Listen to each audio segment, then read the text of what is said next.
Welcome to National Alliance's weekly call. Today is April 15th, 2024. We broadcast live every Monday from 9 p.m. to 11 p.m. Eastern. If you're listening live over a radio or another network and you would like to ask a question or make a comment, you can go to nationallibertyalliance.org and click on our weekly call for instructions to join us by phone, app, or browser. If anyone would like to email a question, you can send your questions to questions, it's plural questions, at nationallibertyalliance.org. Please support our business partners. You can find their banners on the right-hand side of our website, of which the proceeds go to support NLA's effort to save our republic. Also, please support NLA by donating $5 a month or more. Click on our donation tab on the top right-hand side of our website. Okay, we're going to pick up where we left off last week with our scripture reading. We're in the Gospel of John. Tonight we're looking at John chapter 12, read by Alexander Scorby. Chapter 12. Then Jesus, 6 days before the Passover, came to Bethany, where Lazarus was, which had been dead, whom he raised from the dead. There they made him a supper, and Martha served, but Lazarus was one of them that sat at the table with him. Then took Mary a pound of ointment of spikenard, very costly, and anointed the feet of Jesus, and wiped his feet with her hair. And the house was filled with the odor of the ointment. Then saith one of his disciples, Judas Iscariot, Simon's son, which should betray him, Why was not this ointment sold for 300 pence and given to the poor? This he said, not that he cared for the poor, but because he was a thief, and had the bag, and bare what was put therein. Then said Jesus, Let her alone.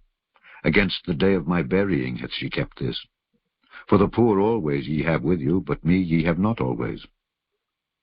Much people of the Jews therefore knew that he was there, and they came not for Jesus' sake only, but that they might see Lazarus also, whom he had raised from the dead. But the chief priests consulted that they might put Lazarus also to death, because that by reason of him many of the Jews went away and believed on Jesus. On the next day, much people that were come to the feast, when they heard that Jesus was coming to Jerusalem, took branches of palm trees, and went forth to meet him, and cried, Hosanna! Blessed is the King of Israel that cometh in the name of the Lord. And Jesus, when he had found a young ass, sat thereon, as it is written, Fear not, daughter of Zion, behold, thy King cometh sitting on an ass's colt. These things understood not his disciples at the first. But when Jesus was glorified, then remembered they that these things were written of him, and that they had done these things unto him. The people therefore that was with him when he called Lazarus out of his grave, and raised him from the dead, bear record. For this cause the people also met him, for that they heard that he had done this miracle. The Pharisees therefore said among themselves, Perceive ye how ye prevail nothing? Behold, the world is gone after him. And there were certain Greeks among them that came up to worship at the feast. The same came therefore to Philip, which was of Bethsaida of Galilee, and desired him, saying, Sir, we would see Jesus. Philip cometh and telleth Andrew, and again Andrew and Philip tell Jesus. And Jesus answered them, saying, The hour is come that the Son of Man should be glorified. Verily, verily, I say unto you, except a corn of wheat fall into the ground and die, it abideth alone. But if it die, it bringeth forth much fruit. He that loveth his life shall lose it, and he that hateth his life in this world shall keep it unto life eternal. If any man serve me, let him follow me. And where I am, there shall also my servant be. If any man serve me, him will my Father honor. Now is my soul troubled. And what shall I say? Father, save me from this hour. But for this cause came I unto this hour. Father, glorify thy name. Then came there a voice from heaven, saying, I have both glorified it, and will glorify it again. The people therefore that stood by and heard it said that it thundered. Others said, An angel spake to him. Jesus answered and said, This voice came not because of me, but for your sakes. Now is the judgment of this world. Now shall the prince of this world be cast out. And I, if I be lifted up from the earth, will draw all men unto me. This he said, signifying what death he should die. The people answered him, We have heard out of the law that Christ abideth forever. And how sayest thou, the Son of Man must be lifted up? Who is this Son of Man? Then Jesus said unto them, Yet a little while is the light with you. Walk while ye have the light, lest darkness come upon you. For he that walketh in darkness knoweth not whither he goeth. While ye have light, believe in the light, that ye may be the children of light. These things spake Jesus, and departed, and did hide himself from them. But though he had done so many miracles before them, yet they believed not on him, that the saying of Esaias the prophet might be fulfilled, which he spake, Lord, who hath believed our report, and to whom hath the arm of the Lord been revealed? Therefore they could not believe, because that Esaias said again, He hath blinded their eyes, and hardened their heart, that they should not see with their eyes, nor understand with their heart, and be converted, and I should heal them. These things said Esaias, when he saw his glory, and spake of him. Nevertheless, among the chief rulers also many believed on him, but because of the Pharisees they did not confess him, lest they should be put out of the synagogue. For they loved the praise of men more than the praise of God. Jesus cried and said, He that believeth on me believeth not on me, but on him that sent me. And he that seeth me seeth him that sent me. I am come a light into the world, that whosoever believeth on me should not abide in darkness. And if any man hear my words and believe not, I judge him not. For I came not to judge the world, but to save the world. He that rejecteth me and receiveth not my words hath one that judgeth him. The word that I have spoken, the same shall judge him in the last day. For I have not spoken of myself, but the Father which sent me, he gave me a commandment what I should say and what I should speak. And I know that his commandment is life everlasting. Whatsoever I speak, therefore, even as the Father said unto me, so I speak.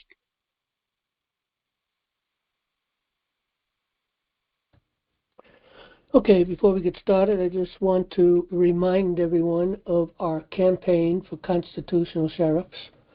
There's probably, well, look, there's not many things more important than this. We have to have educated sheriffs. And again, many of our sheriffs may appear to be individuals that are not protective of the people, and that could very well be because of their ignorance.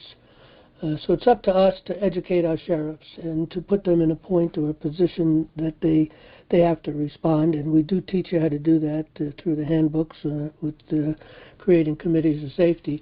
But nevertheless, everyone should be purchasing a book for their sheriff, and even if they get more than one, well, they got extra ones to give to their deputies. So all you have to do is come under sheriff here and join our campaign for constitutional sheriffs.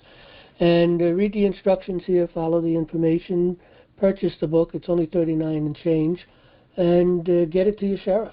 And you know, go forward with a meeting with him eventually to spend some time after you give him the book. But again, follow the instructions on the page, because we have specifics. We have Sheriff Dar, who was with us a few weeks back, and he wrote a letter concerning the importance of education, and he gave a good overview of the book, Government by Consent. And of course, National Liberty Alliance has a letter. So both those letters should be downloaded and folded up and put inside the book when you present it to the sheriff. Anyway, we do have instructions on the process and procedure, how to do this, the best way to do this. And we'll talk about that hopefully as time goes on some more.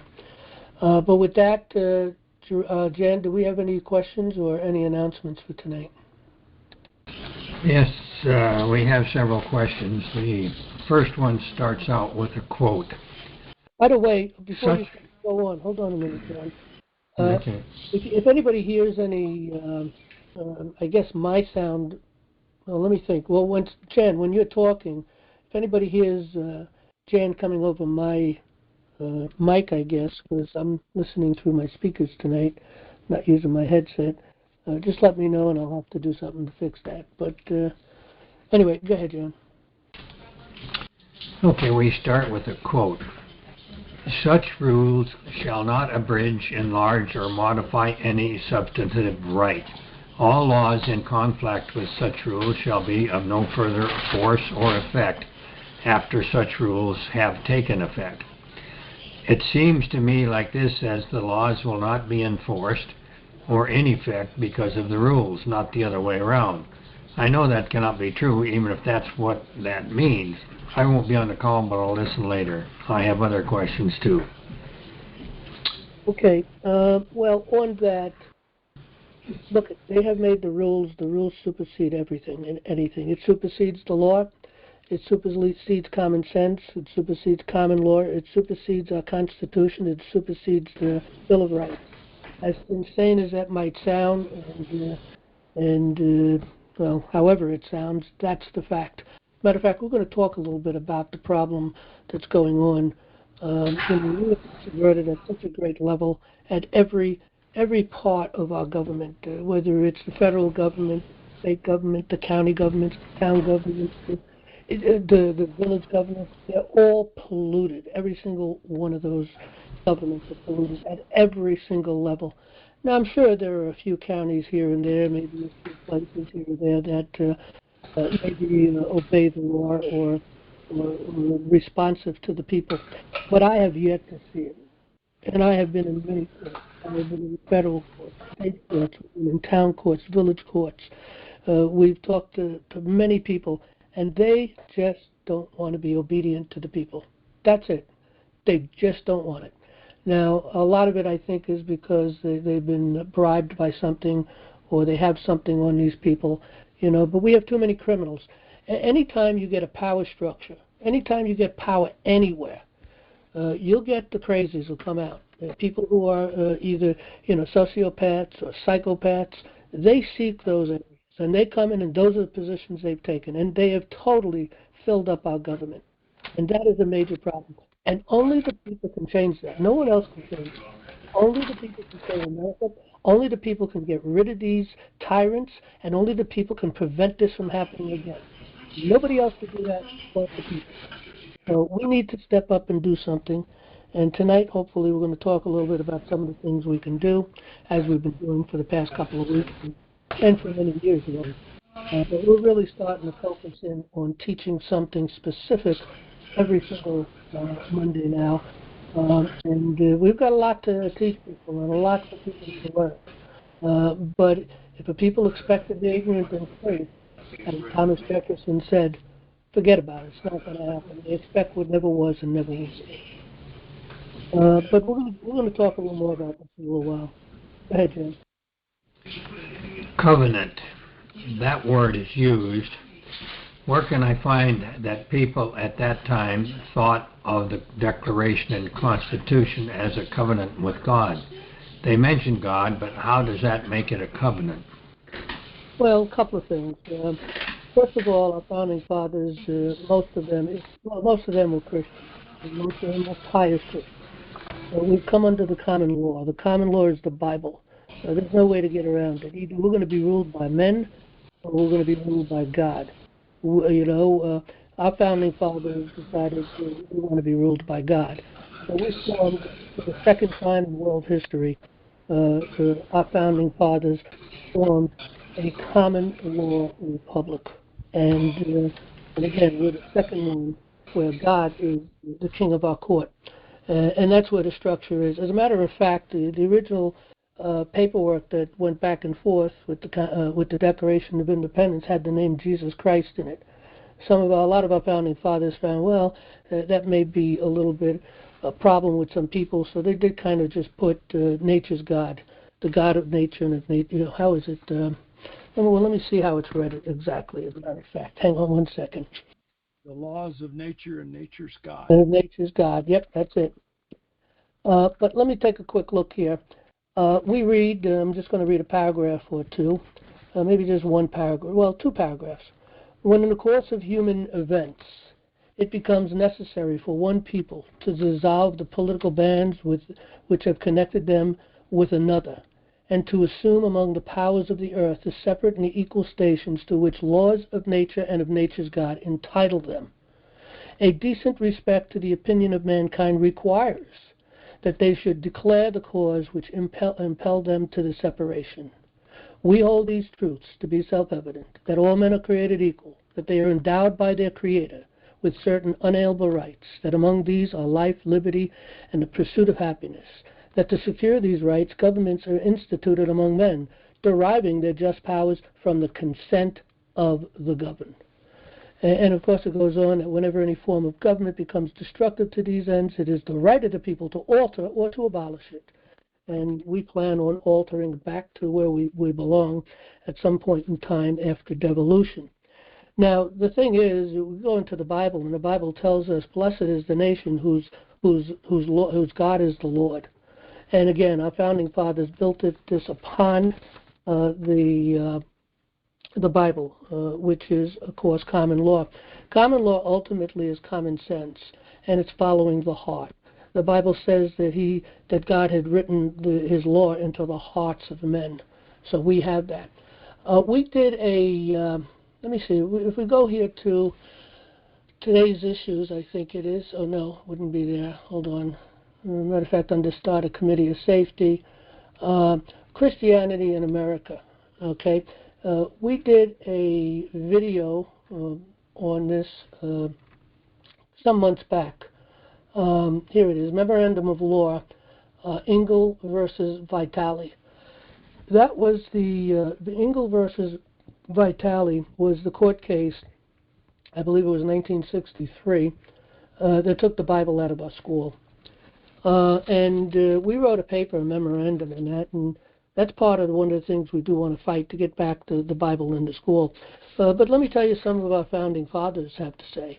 You know, for instance, let's see, this is the United States Annotated Code, Article 3, and this is what it states. Religion, morality, and knowledge being necessary to good government and the happiness of mankind. Schools and the means of education shall forever be encouraged. George Washington said, it is the duty of all nations to acknowledge the providence of Almighty God, to obey His will, to be grateful for His benefits, and humility to employ His protection and favor. Benjamin Rush, one of the signers of the Declaration of Independence, said, the great enemy of the salvation of man, in my opinion, never invented a more effective means of limiting Christianity from the world than by persuading mankind that it was improper to read the Bible at school. Okay, that's only 3 quotes of many, many, many, many quotes. And here's the key thing. You know, of course we see that we're under the laws of nature. We ask for the blessings of His liberty. And in the beginning of our Constitution, you know, it reads that we, the people, let me read it very specifically. Hang on a minute. Okay. It says very specifically, we, the people of the United States, in order to form a more perfect union, establish justice, ensure domestic tranquility, provide for the common defense, promote the general welfare, and secure the blessings of liberty. And that's the key, secure the blessings of liberty. Liberty is a blessing. The Declaration of Independence was very clear of our rights. It talks about the right to life. And let me see very specifically. Give me a second here.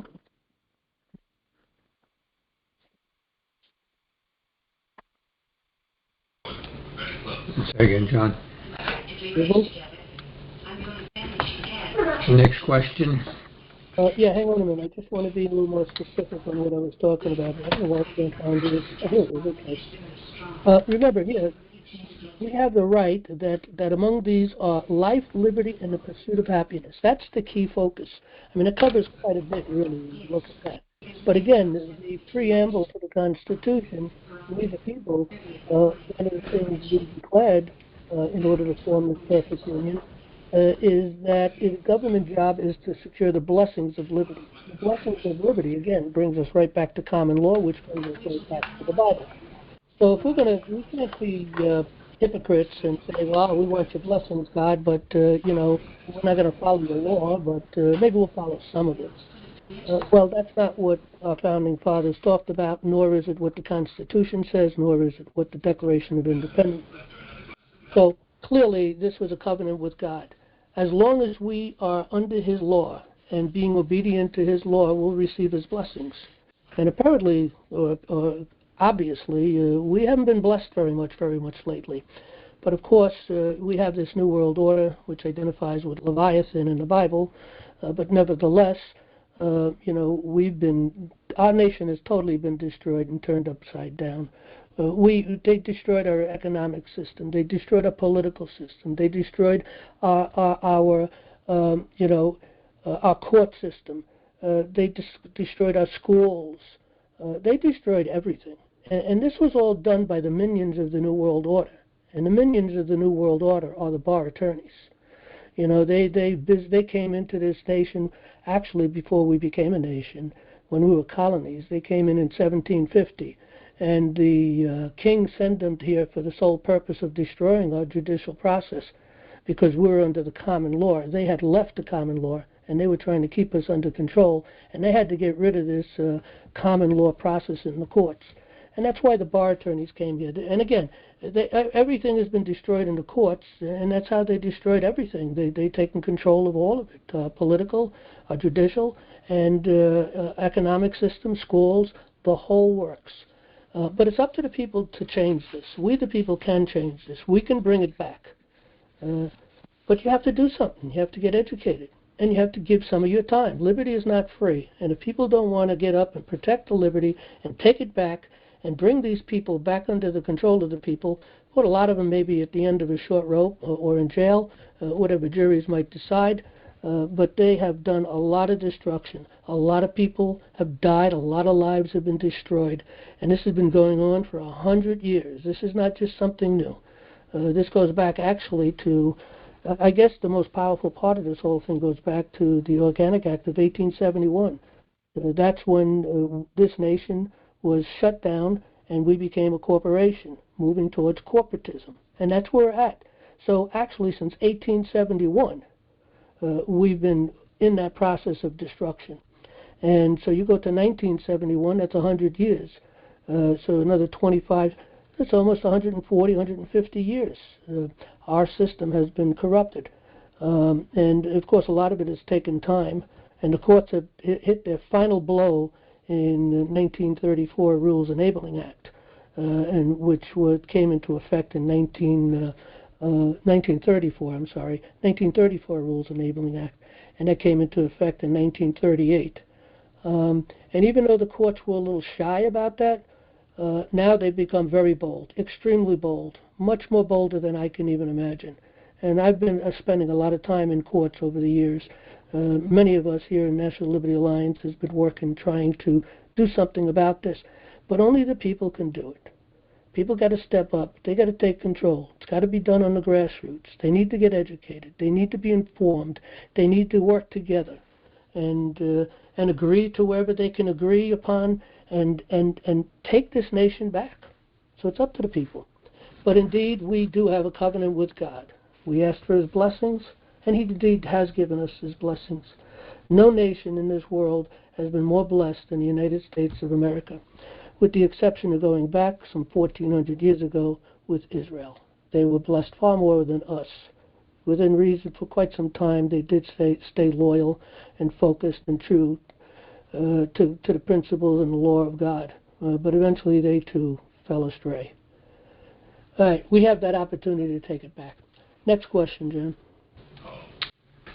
Where exactly, so I can memorize it, did we the people ordain common law as the law of the land, like in one sentence or a couple here and there?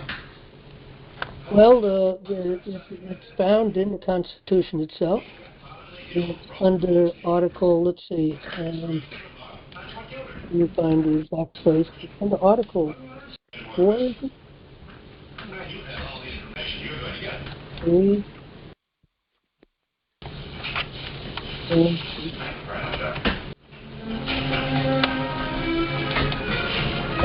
Article 6. This is Article 6, Clause 2.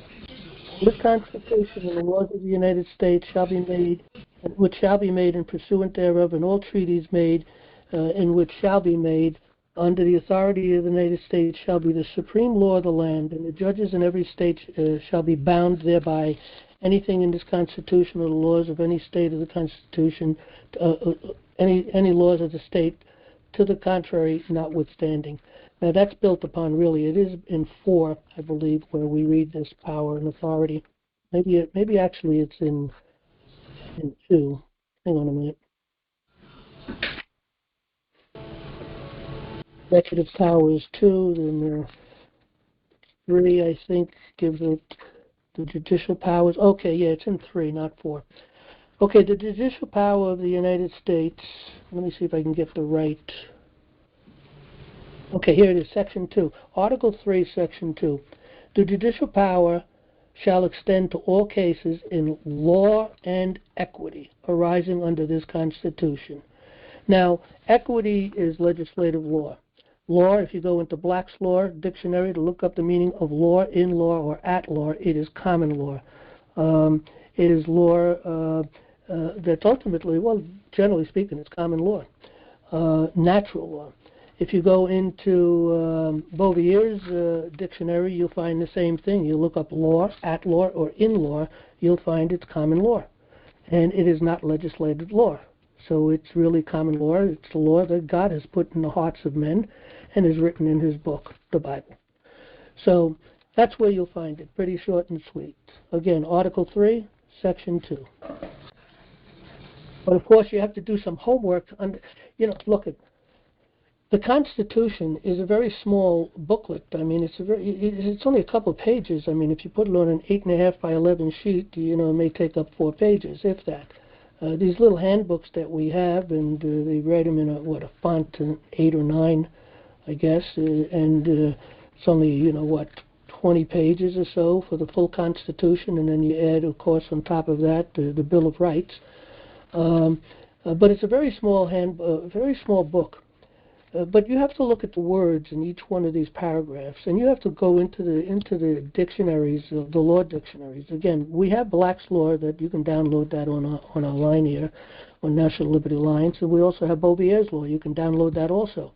With Black's Law, we have the 2nd edition, 3rd edition, and we might have 4th edition, but second, 3rd, 2nd and 4th we have. We might have 3rd edition. But in any event, okay, you have to go to meanings to see what these words mean. When you look at things in the legal world and you look at words, they're not necessarily what we may think of it outside of the legal terms. So you really have to go to the legal books and find out the meaning of these things. Law, they call equity, which is legislative law, law. And to some degree, of course, it is law. It's law for those people who are working for government agencies. It's law for the people who are operating in commercial activity. They have to go underneath regulations, statutes, codes, whatever the case may be. It's written up that we've given the power to the legislators to write that law, to govern those commercial activities, to govern government activities.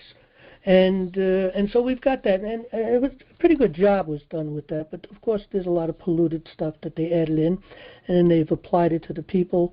Rule 2 of the Rules Enabling Act that gave the power to the Supreme Court, which actually the Bar Association wrote this, the rules of the court. And Rule 2 abrogated the common law. It took equity and law, combined them together, called it civil law. So now today, we the people, all people, are under civil law, which is Babylonian law. Civil law and you talk to a lot of lawyers. A lot of lawyers will tell you we're under Roman law. That's where our law comes from, Rome. Well, that has nothing to do with we the people. Okay, Roman law goes to Babylonian law. So if we got it from Roman law, Roman law got it from Justinian law. It was just a repackaging of Babylonian law. So we're under the laws of the city. It's called municipality law. And that's why they call these government agencies, for instance, on the local level particularly, your towns, your villages, your cities, and even your counties, they call them municipalities. And there's municipality law. And that's what you're living under. And that's a law to control, the individual, to control man. So that's where it's found. Like I said, Article 2, Section, Article, what did I say, Article 3? We'll go take a You said Article 3. Also, John, in the Fifth Amendment, it says, like you were saying, you have to read this stuff to know what it means, nor shall be compelled in any criminal case to be witness against himself, nor be deprived of life, liberty, or property without due process of law. This can only be common law. It can't be anything else. No matter what any dirty, stinking communist says, this can only be common law. That's all it can be. You can go back to the 52nd paragraph of Magna Carta. It reads a lot like that. That's a common law document. This is a common law document. And then in the Amendment 7, it says, in suits at common law. So it actually spells it out there. But, just so you know, 52nd, if anyone, in Magna Carta, if anyone shall have been dispossessed or removed by us without legal judgment of his peers from his lands, castles, franchises, or his right, we will restore them to him immediately. If contention arises about this, then it shall be done according to the judgment of the 25 barons. There's our grand jury. So anyway, like you're saying, you got to read. You have to read to know what this stuff actually means. But there's no way that in the late 1780s that this was anything other than the common law. Amen. I yield. Yeah, and if you go into the law dictionaries to look up different jurisdictions, there's 51 jurisdictions. One of those jurisdictions is a law, and no matter what you do, no matter where you go, law is the common law. All the rest of it is legislative law, and they may have different names for us for this. Our legislative law we call, which is equity, okay, in our case. And equity ultimately really brings us back to common law again, because even equity is to be written under the laws of nature. In other words, it has to have common sense. It has to be approved by the people. And that's the thing the people don't know. They don't understand. And they need to understand. We are the lawmakers. We, the people, ordained and established the Constitution for them. We are the lawmakers. The way it was set up, of course, we've lost a lot of this. Judges and bar attorneys have taken control of a lot of this stuff in the courts. But the ultimate fact of the matter is that it's up to the people to decide whether to charge someone with a crime or not. They have to come and they have to get an indictment. They have to ask the people, can we have an indictment for this? And we say yay or nay, and that's it. It's over with. Okay? And then if we do say yay, okay, yeah, we agree, there's a crime here, take it into the courts. Well, we, the people, decide. We decide the law, we decide the facts, and we decide, what the penalty might be with an eye on restitution. None of that happens. We've seen judges overturn jury decisions. We've seen judges move that people are guilty, even though that it wasn't, all 12 of the individuals were with the jury. If you get 10 or 11 or whatever, hey, that's good enough. We've seen judges make rulings without a jury. We've seen people go to jail as up to at least a year, and maybe in some places more, without an indictment. Well, that is all contrary to our founding documents. It's all contrary to the laws that we are under, which is the laws of nature, and of nature's God, which brings us again, right back to the Bible. Search the world out. Anybody who really searches the world out, honestly, to consider what religion might be the real one, and you look at all of them, well, there's only one that fills the bill. I have looked at many other religions many, many years ago, and, I've seen, and there's no doubt about it from my perspective, that the Bible is the Word of God. But again, people don't have to believe that. That's not, they're not forced to believe that. You can still participate in whatever it is we do in America. You could be an atheist and be elected to an office, but you still have to obey the law. And the heart, like God says, He wrote His law in the hearts of men. We know when someone has been injured. You could be an atheist. You can be, any other religion you might want to choose. It does not matter. Or an atheist, and you know when a person has been injured. Thou shalt not kill. Thou shalt not steal. Thou shalt not. If you injure another person, you've done wrong. Was it on purpose? Well, then it could be a crime. Was it by accident? Well, you may still be liable, at least in a civil court. But we know the law. It's written in the hearts. We know it. So as long as anybody who takes an office puts up an oath and swears to obey to the Constitution, those are the basic rules we live by. Okay, and as long as they don't step outside of that, they're good. The key thing is common sense, because common law is really ultimately common sense. It just makes common sense. It's that simple. All right, next question. Can a towing company who has had my car for 4 years not allow me to, 1, have a mechanic go on the property to see what repairs may be necessary to see if it's worth getting out, and 2, my personal items are still in the car? He should allow me to get those.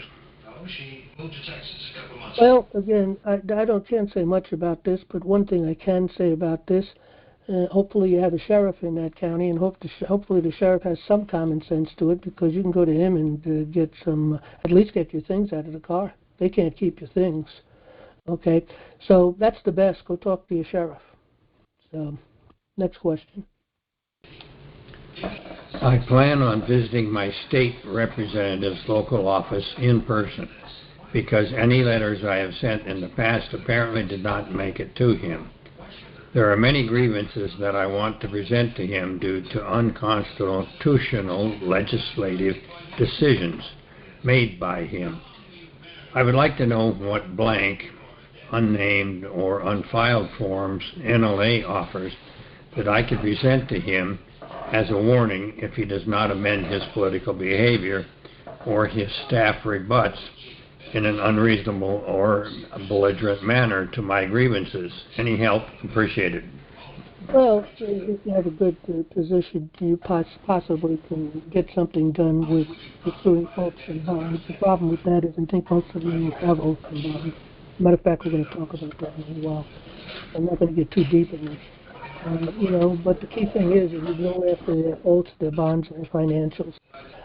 But look, they're going to do what they're going to do. They're going to say all nice things. They're going to agree with you. They want you to vote. Oh, we're going to do what we can. But then they end up doing whatever they want. They really don't care what we the people have to say. Very few people in office really care about what the people want. They just want their money, their pockets filled with money, and they'll do anything for anything. They're prostitutes.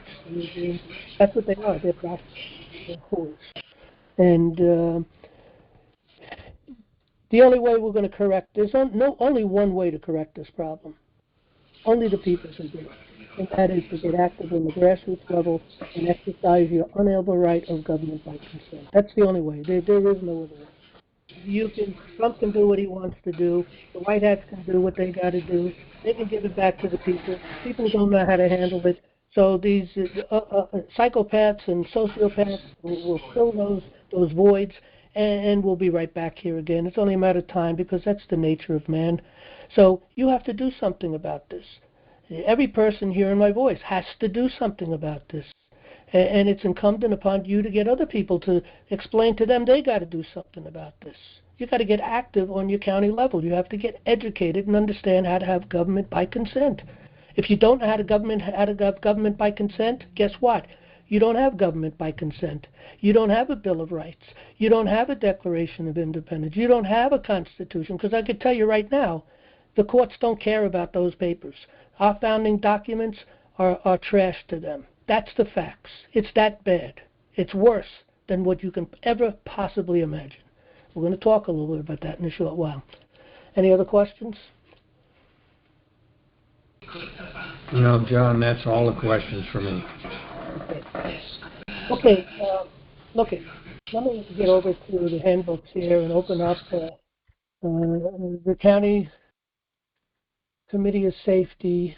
Let's see, Committeeman Handbook. This is the Committeeman Handbook. What people need to understand, okay, is that the Committeeman was the process by which our founding fathers set this nation forward. It is they were self-governing themselves through committees of safety. Those are the committeemen. Those are the real committeemen. That's how they had government by consent.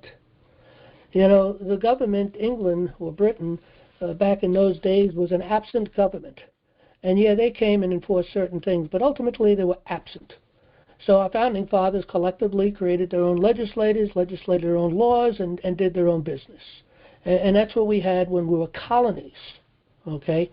Those people came together, all 13 colonies, the people of each colonies came together as committees of safety, and they came together collectively as 13 committees of safety, collectively speaking, and they put forth the First Continental Congress.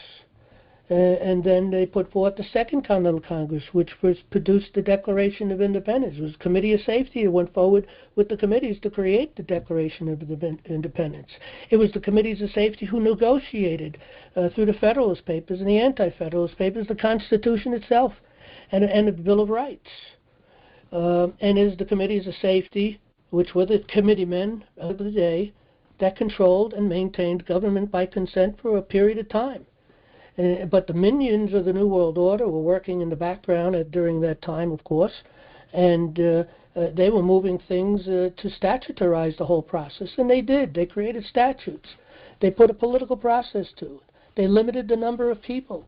They control who comes in and who doesn't by setting forth, party bosses. They created the two-party system. They had a right against the left, constant arguments, constant complaints, constant discussions on things they have no business discussing. There's nothing for them to discuss about our weapons. We've already settled that point. We wrote the Bill of Rights. We, the people, ordained the real Bill of Rights.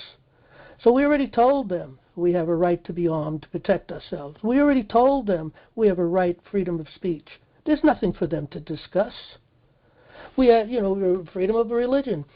There's nothing for them to discuss. What are they doing? Debating and arguing and trying to make law around our rights. And they've made laws around all of our rights. And even the ones that aren't necessarily even put in print, but we have. Because we have every right we declare. As long as our right doesn't injure another individual by exercising that right, then that's a right we demand. We got it. Ain't nothing they could do about it. We, the people, are the law makers.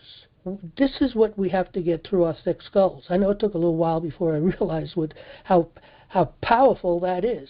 We declare the law. We can abrogate the law. We go into the courts and we can say we don't agree with that decision. It's out of here. But people don't know about that. They don't exercise that power and authority. That's government by consent. Of course, a couple of us here or there might know it, but we're so far and in between that they're too powerful. They got the guns. We can't get anywhere. But look, we do have devolution in play. Government's going to be handed back to the people. You'll have a republic again if you can keep it, as Benjamin Franklin said. So anyway, we have to exercise this process. So I want to talk a little bit tonight about the committeeman. Let me get to, obviously I'm not going to go through this book. It's 40 pages, but I'm going to read a couple of pages. I think it's page 10 is where I want it to be. Nope, it's actually page 6. Okay, page 6. Now, I'm going to spend maybe 10, 15 minutes reading. Well, actually, before I do this, I want to play this video. I found this video. I saw this today. This video, if you want to listen to it again at another time, you come under, let's see, today's issues, and come down to today's issues, and click on that. I think that's the page. Let's see. Yeah, that's the page. And this video, I just posted this video up, I think it was today. And so we're going to listen to this video, and then we're going to talk a little more, then we'll open up for questions. Let me know how this sounds coming through, by the way. Hopefully it's not going to be like the music.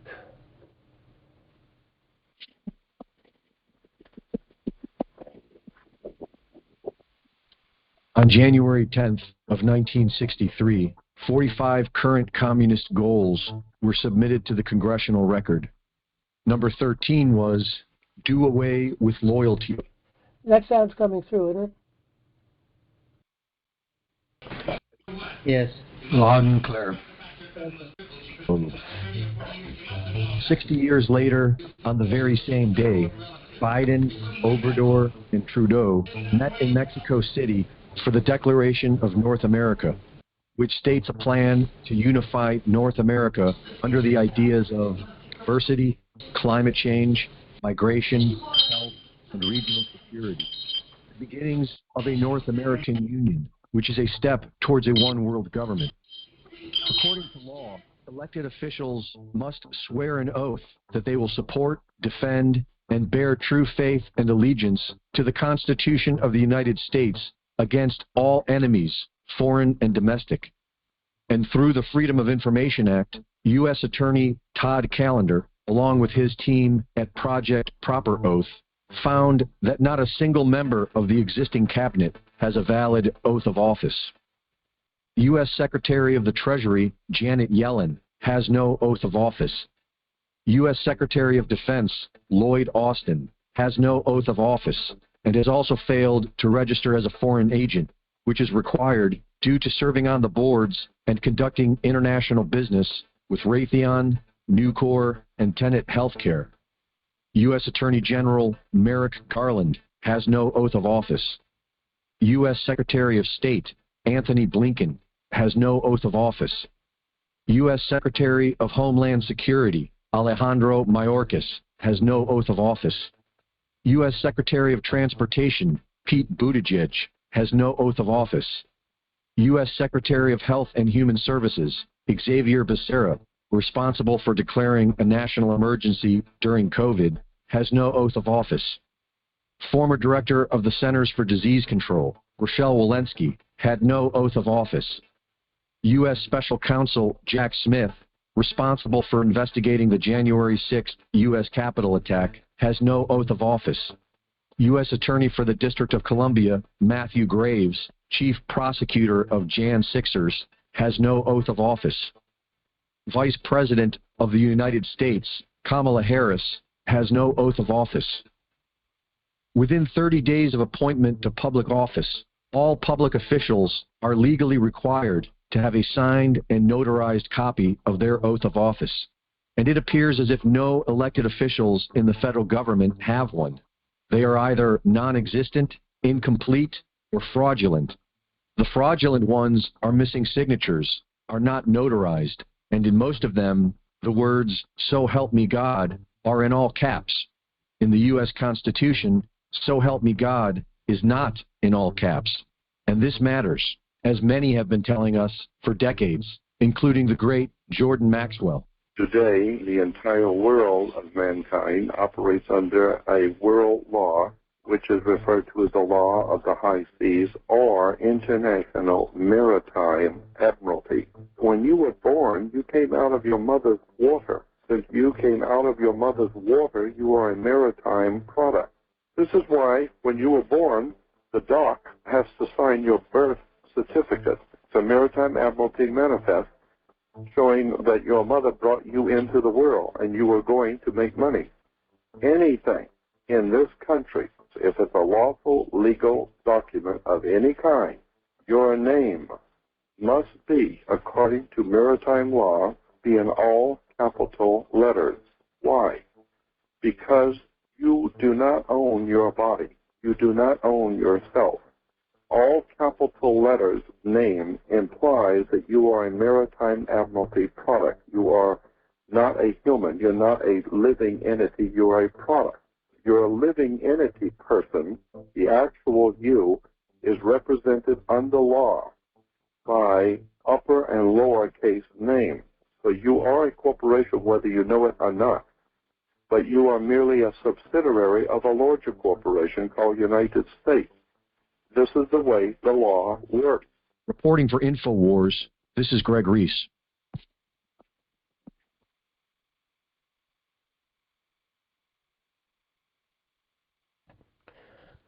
All right. So I'm pretty much convinced at this point that federal judges don't have oaths and bonds. They definitely don't have oaths. I'm pretty convinced of that. Yeah, I've asked many times for oaths and bonds, and I received none of them ever. No matter what you do, we follow the law, the requirements in order to make them produce it. They ignore it, and you can't get it enforced. Why? Because we don't have courts of justice anymore. I'd like to just make a quick note, because I'm looking at the list of people here in the room. A lot of people have come in on phones. A lot of them are wireless callers.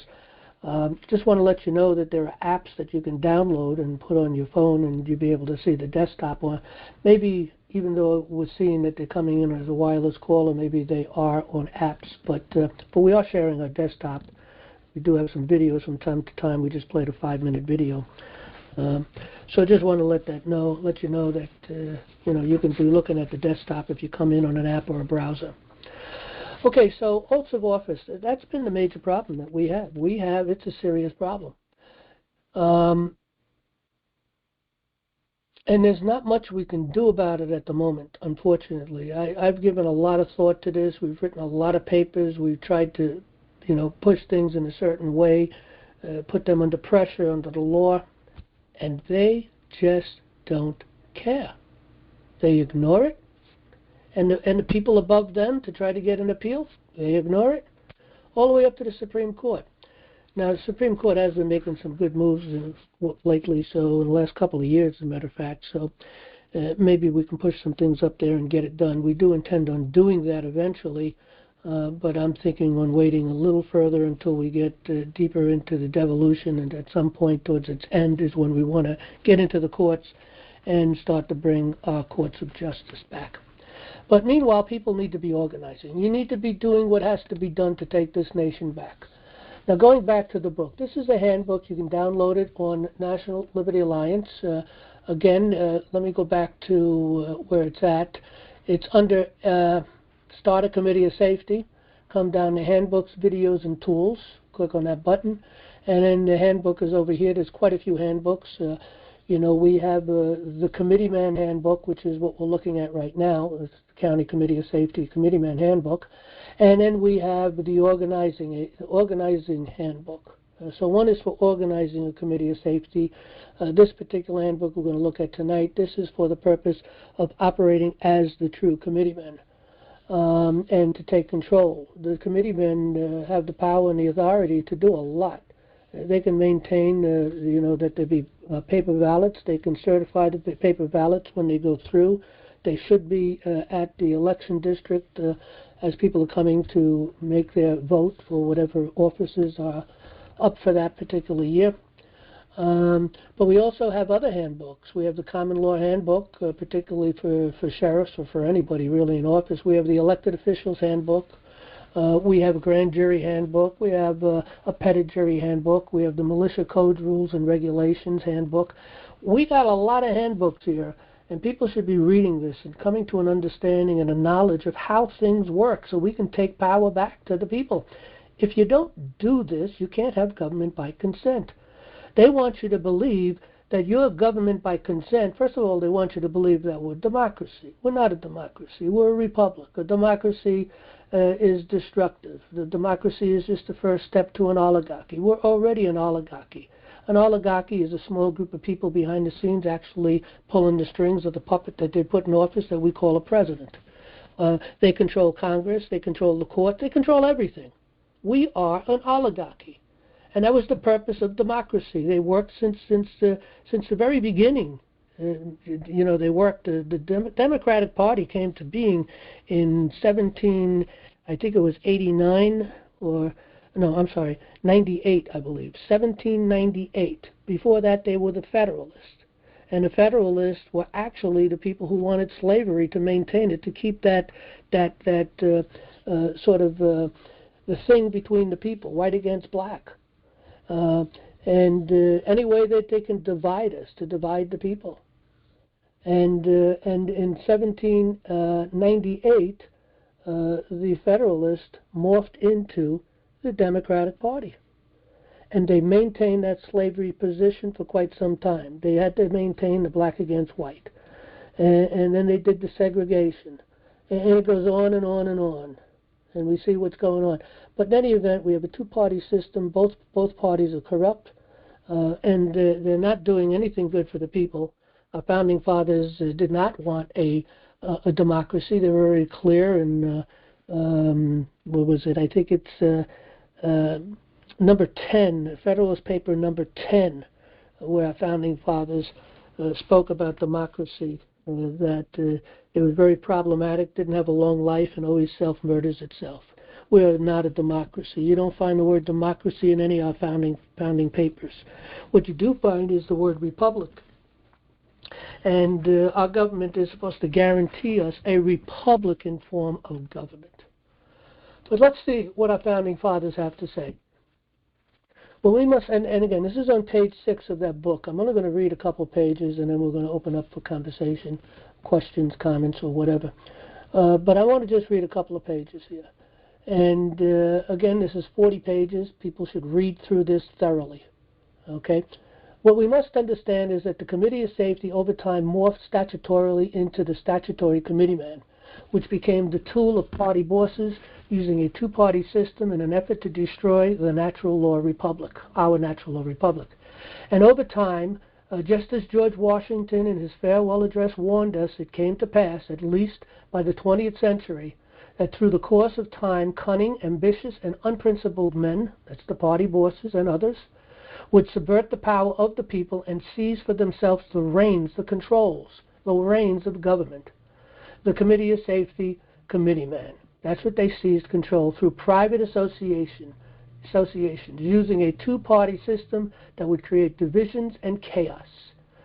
George Washington went on to tell us that once they seized the reins of power, also known as the committeemen, the parties that would arise would destroy the very engines, which is the political process, which have lifted them to unjust dominion. It would destroy the regular deliberation and action of the constituted authorities. It opened the door to foreign influence and corruptions. Thus, the policy and the will of one country will be subjected to the policy and the will of another. Are we not seeing this all this today? George Washington wrote this in his farewell address. It serves to organize division. It ruins public liberty. It stifles, controls, and represses. It foments occasional riots and insurrections. It kindles animosity of one part against another. Put in the place of delegated will of the nation, the will of a party elite. They aggregate the community with ill-founded jealousies and false alarms. Undermine the Constitution, which could not be directly overthrown. They've been working on this for over 200 years. Well, they're there. They got it. It's done.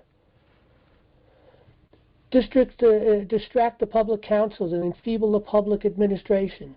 Drive the spirit of revenge. Leads to despotism. Washington concluded, parties are truly your worst enemies. We are not a democracy. We don't need parties. We've given them the marching orders. There's no need for parties, okay? We told them what their job is. It's very clear. It's in a little booklet that's put out that's called the Constitution. It's that simple. We've already given them their marching orders. They don't need to discuss anything else. They need to just do their job, and they're not doing it. I would venture to say 90% of what they do is illegal, maybe even more than that. In a letter to Jonathan Jackson, 1780, John Adams said, "There is nothing which I dread so much as the division of the Republic into two great parties, each arraigned under its leader and concerting measures in opposition to each other. This, in my humble apprehension, is to be dreaded as the greatest political evil under our Constitution." In a letter to Francis Hopkins in 1789, Thomas Jefferson said, "I never submitted the whole system of my opinion to the creed of any party of men, whatever in religion, in philosophy, in politics, or in anything else where I was capable of thinking for myself. Such an addiction is the last degradation of a free and moral agent. If I could not go to heaven but with a political party, I would decline to go." In 1787, let me see if I can make these words a little bigger. Yeah, there we go. In 1787, Thomas Paine said, Party knows no impulse but spirit, no prize but victory. It is blind to truth and hardened against conviction. It seeks to justify error by perseverance and denies to its own mind the operation of its own judgment. A man under the tyranny of a party spirit is the greatest slave upon the earth, for none but himself can deprive him of the freedom of thought. The general hostile attitude towards political parties among the Founding Fathers were articulated most forcefully by James Madison in Federalist Paper No. 10. That's what I pointed out before. There he argued that one of the most important functions of a well-constructed union was to break the control of violence of factions. Whenever they talk about a faction, they're talking about parties. Madison clearly understood the enormous dangers that could attach to the founding of political parties in America. And it is because of attitudes like Madison, widely shared as they were among many of the delegates to the Philadelphia Convention, that political parties were excluded from the U.S. Constitution. Politics was supposed to be rational and collaborative, not competitive. Our Founding Fathers did not anticipate or desire the existence of political parties, viewing them as factions, dangerous to the public interest. Our founders' Republican ideology called for subordination of narrow interest to the general welfare of the community. Under Republican ideology, politics was supposed to be rational and collaborative, not competitive. Our Founding Fathers were generally uneasy about political parties. For the most part, they believed that parties had the potential to tear the new nation apart. To these men, political parties meant factionalism, which they believed could be fatal to the development of the United States as a unified country. It is no surprise, then, that political parties are entirely omitted from the U.S. Constitution. In response to the George Washington's concern on parties, the following clause, referred to as the George Washington Clause, was written into New York's election law, Section 21, which stated, "No organization or association of citizens for the election of a city, town, offices shall be deemed a political party." And yet they have. Regrettably, the aforesaid clause was removed between 1909 and 1911, and the Committeeman was codified. And today, John Adams' dreaded political evil came to pass, and the two-party system reached maturity, fulfilling George Washington's warnings, and thereby ushered in the beginning of the end of our republic via party bosses and a Republican Party Association and a Democrat Party Association. The Committee of Safety Committeeman concept, in order to operate in a manner which is suggested by history, must operate as committees. It must never operate as a star chamber or an executive authority as under the current statutory committeeman concept. It must never operate as a corporation as the two-party system operates, for a corporate interest is not the same as the people's interest.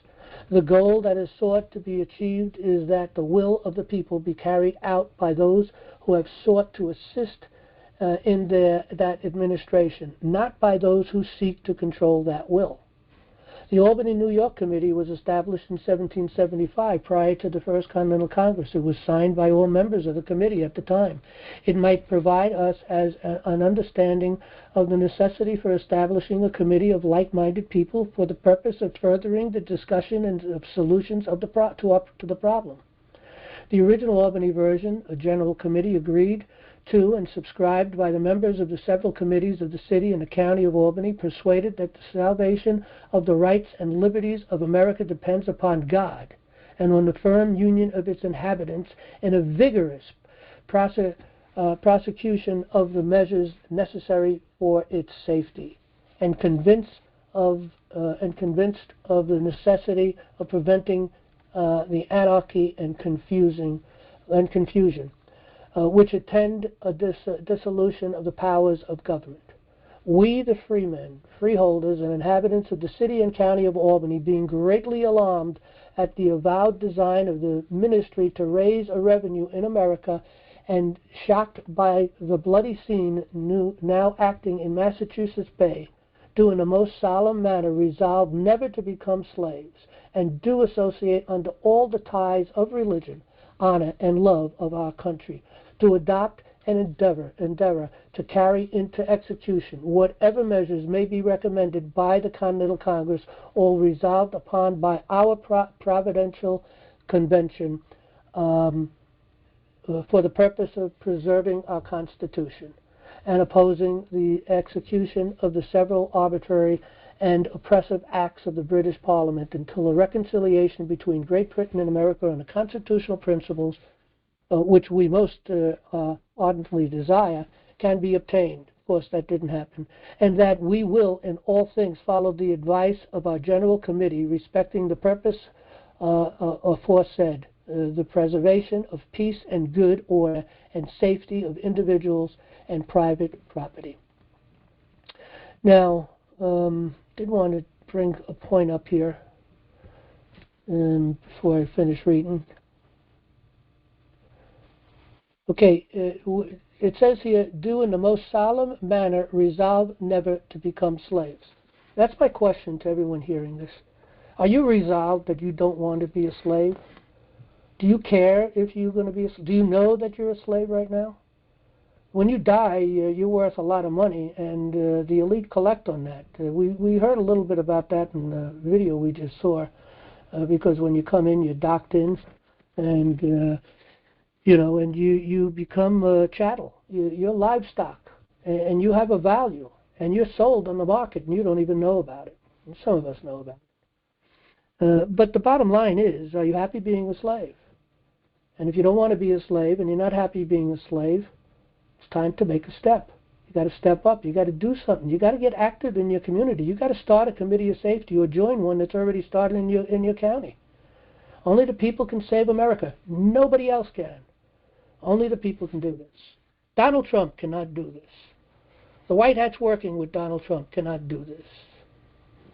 Only you can do this. Education, one of the most important tools utilized by those who have sought to take our freedom and our country from us, is control of the public education. By these means, they were able to remove aspects of our history, which would have enabled us to both perceive and deal with the problem of today's long before now. Jefferson, Madison, Franklin, Adams, Washington, and the rest of those who gave us the nation we seek to restore today was well established in their respective communities and recognized by their efforts to be men of sincerity. Their efforts extended in most cases over many years of guidance to their neighbors. The respect that was earned by these efforts and their willingness to represent the will of the people propelled them into delegations which formulated the course that the colonies pursued. We have an opportunity to return to a constitutional government by consent as committees of safety committeemen go into their communities to encourage the people to take control of our children's education and replace the destructive progressive education that the federal government forces upon our children today. We need to encourage the people themselves to take courses that will prepare them to take control of their own destiny and our out-of-control governments. If you come to nationallibertyalliance.org and click on our free courses, you're going to find all the courses you need, all the information you need, all the knowledge you need, all of the research that came together in order to put this information together. You have it all at your fingertips. You can save the nation. In order to understand the difference between the Committee of Safety committeemen that should arise out of the Republic without political parties and what we have from the private political associations known as the Democrats and the Republicans, it is extremely important to review the history and purpose of the Committee of Safety committeemen. The party bosses have covertly taken control of the committeemen via the statutory committeeman process. Everyone knows that our party system is dysfunctional, clearly proven by the deceitful candidates we are left with to choose from as our representatives. Some people think we don't have a choice and we must live with the system as it is, but that simply is not true. The underlying problem is a certain systematic identifiable corruption which our founders warned us about, and the need of ridding ourselves of private political parties, also known as the Democrat and Republican parties. The solution is to simply reinstate the People's Committee of Safety Committeemen, envisioned by our founding fathers as the consenters of government. After all, this is how our founding fathers took control of their government from the British Empire. The arguments between the parties are all about controlling the behavior of the people. When will we tire from such despicable acts? When will we see that we lay wait for our own blood, for our own souls? If we just stopped trying to control each other, we would discover the liberty of our founding fathers. If the County Committee of Safety Committeemen in your county is not organized, structured, and empowered as described herein, you will be subjugated by private political associations that are controlled by party forces. For the past 70 years or so, the political process has been hijacked by an elite few. Actually, it's about 100 years. By an elite few who have succeeded in creating dysfunctional government, hell-bent on the annihilation of our republic. They work through divisions, through indulgence, through anger and hatred, in short, through political parties. To exercise the political process is to control our servant government, whereas the exercising of party politics is intended for the controlling of the people and is repugnant to the liberty. The enemy of liberty, by its politics, has all but destroyed our political process and expunged the Committee of Safety Committeemen. Today, by God's mercy, we have the opportunity and the duty to ourselves and our posterity to restore the process and resurrect the County Committee of Safety Committeemen for liberty. Our duty as Committeemen of Safety or Committee to fill political vacancies with statesmen that know the law of the land and are minded in observing it. They need to come here to get an education. You shouldn't support anybody for any elected position without making sure that they become properly educated. Monitor and report the hand counting of the vote. This is the power and the authority of the committeeman. Monitor, report the hand counting of the vote in public for both the primary and the general elections. Monitor the elected individuals to ensure they don't overstep their authority. Recall elected servants that violate their oaths, solve the people's bureaucratic problems, visit schools to initiate programs educating our children and college students in political science, judicial process, and ethics, along with the sciences and mathematics. Educate and encourage a sense of duty among the people in our communities. Solve problems in our communities. Put all public servants on notice. Obey the Constitution, or we will petition to remove you from office or ask the grand jury to indict you for treason. End political parties, associations. Bipartisanship. Two major parties control the political process. If we are going to reinstate the republic, it is absolutely critical that parties work together. The state committee should meet bipartisan to discuss solutions to our political problems. This will solidify the people's aspiration for better government and reinforce the fear of recall in the minds of our servant government. Then we need to work together to rid ourselves of parties altogether, as our founding fathers expected. The National Liberty Alliance plan, if followed carefully and exercised by the people exercising their unalienable rights of government by consent, will just in the process of itself destroy political parties. They will fall apart and become nothing. We don't even have to really do, although we're going to file papers to shut them down anyway.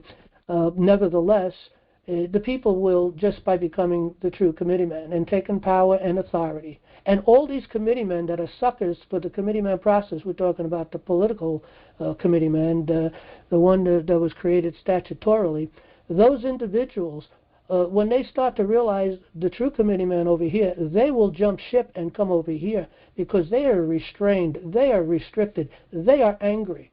They have a high attrition rate.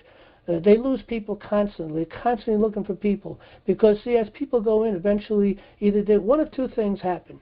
Well, actually one of three. Some people are just that dumb they continue on anyway. But really it's two other positions. The ones that realize that they can make money out of this and get power and authority, they stick in the system and they get all these great contracts and everything. All of these people that run these programs, a lot of them are lawyers.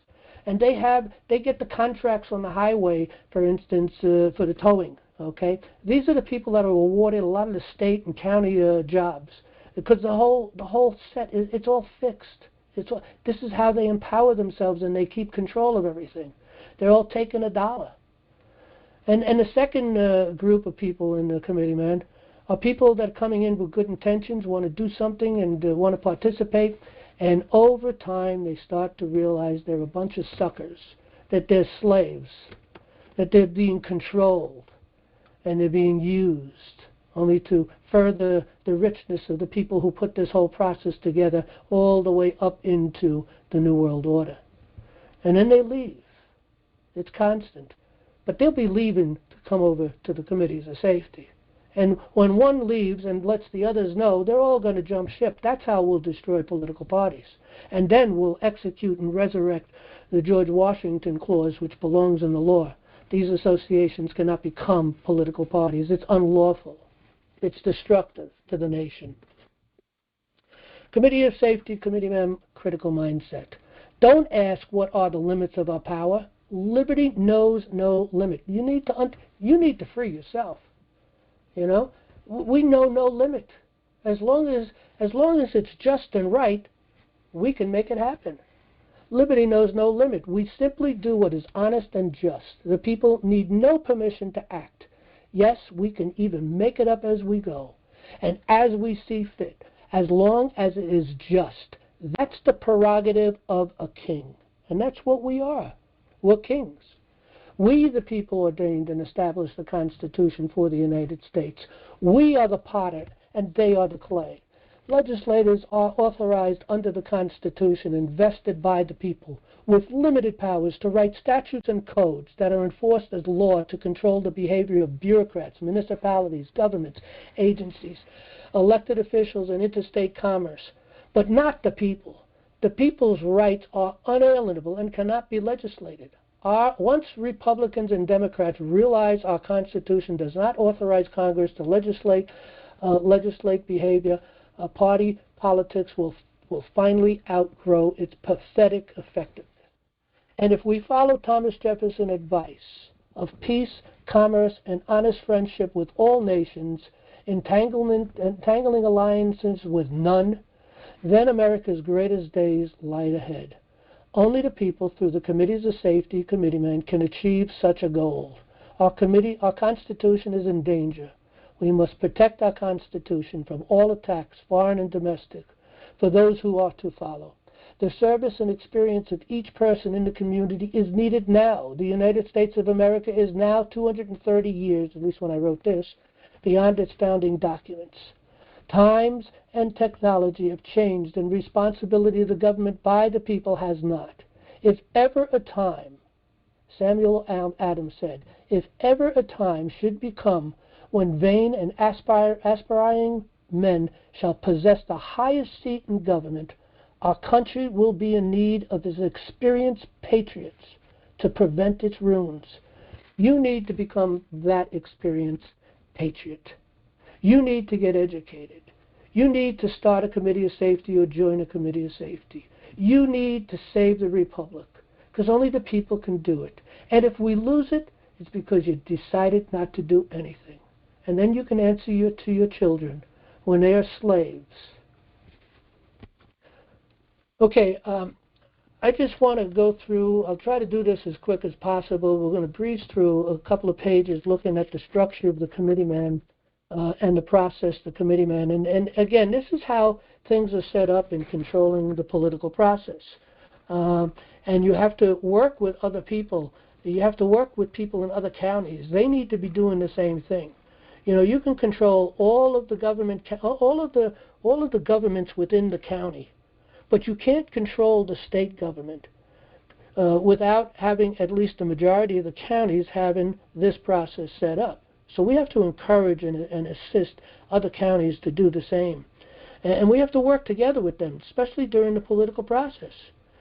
Because all of this, a lot of these positions on the state level, when you elect your elected official on the state level, maybe it's a state senator or some state legislator, an assemblyman, whatever they call them in your state, Well, when you go to elect these people, these positions that they run their in their election districts at are gerrymandered and run from one county into another county. Okay, so you have to join together with the people in the other county that are electing the same individual in your county. This thing happens also on many, many levels, okay?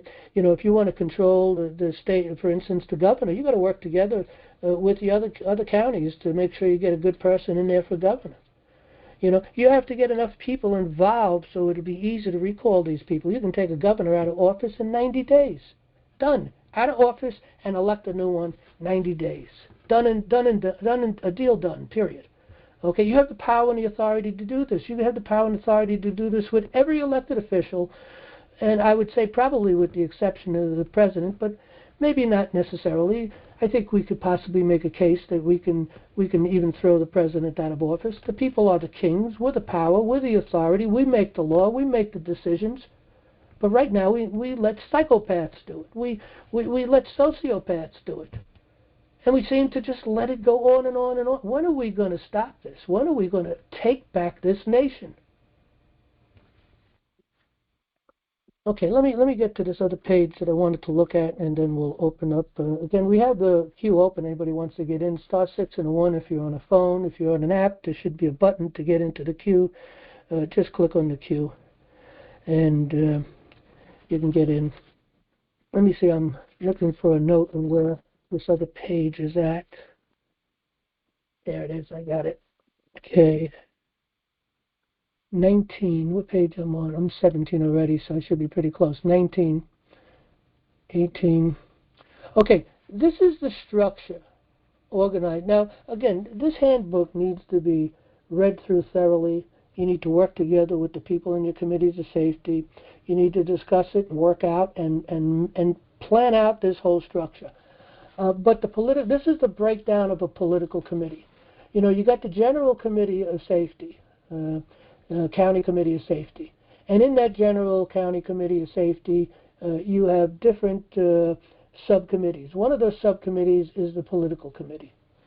You know, you have the Educational Committee, you have the Committee of Correspondence, you have the Political Committee, and many other committees, whatever committees, but there are about 4 or 5 that everyone should start off preparing. As you get membership, you open up these new committees, okay, because you need people to fill them and do the necessary work. Many hands make light work, so the more people you have involved, the less work that one individual has to do. Generally speaking, in order to save this nation, I'm going to tell you what it's going to cost you. Probably going to cost you $5 or $10 a month to throw into the kitty, or maybe have a dues or whatever. That's what it's going to cost you. Occasionally buy a book or two, like, you know, government by consent to get to your sheriff. Okay, you have 20 people in there, so everybody throws in $2. You got more than enough to get it to the sheriff. Okay. The other thing is to come to a meeting once a month. No big deal. 2 hours of your life, or 3 hours, if you include traveling. Let's say about 3 hours a month.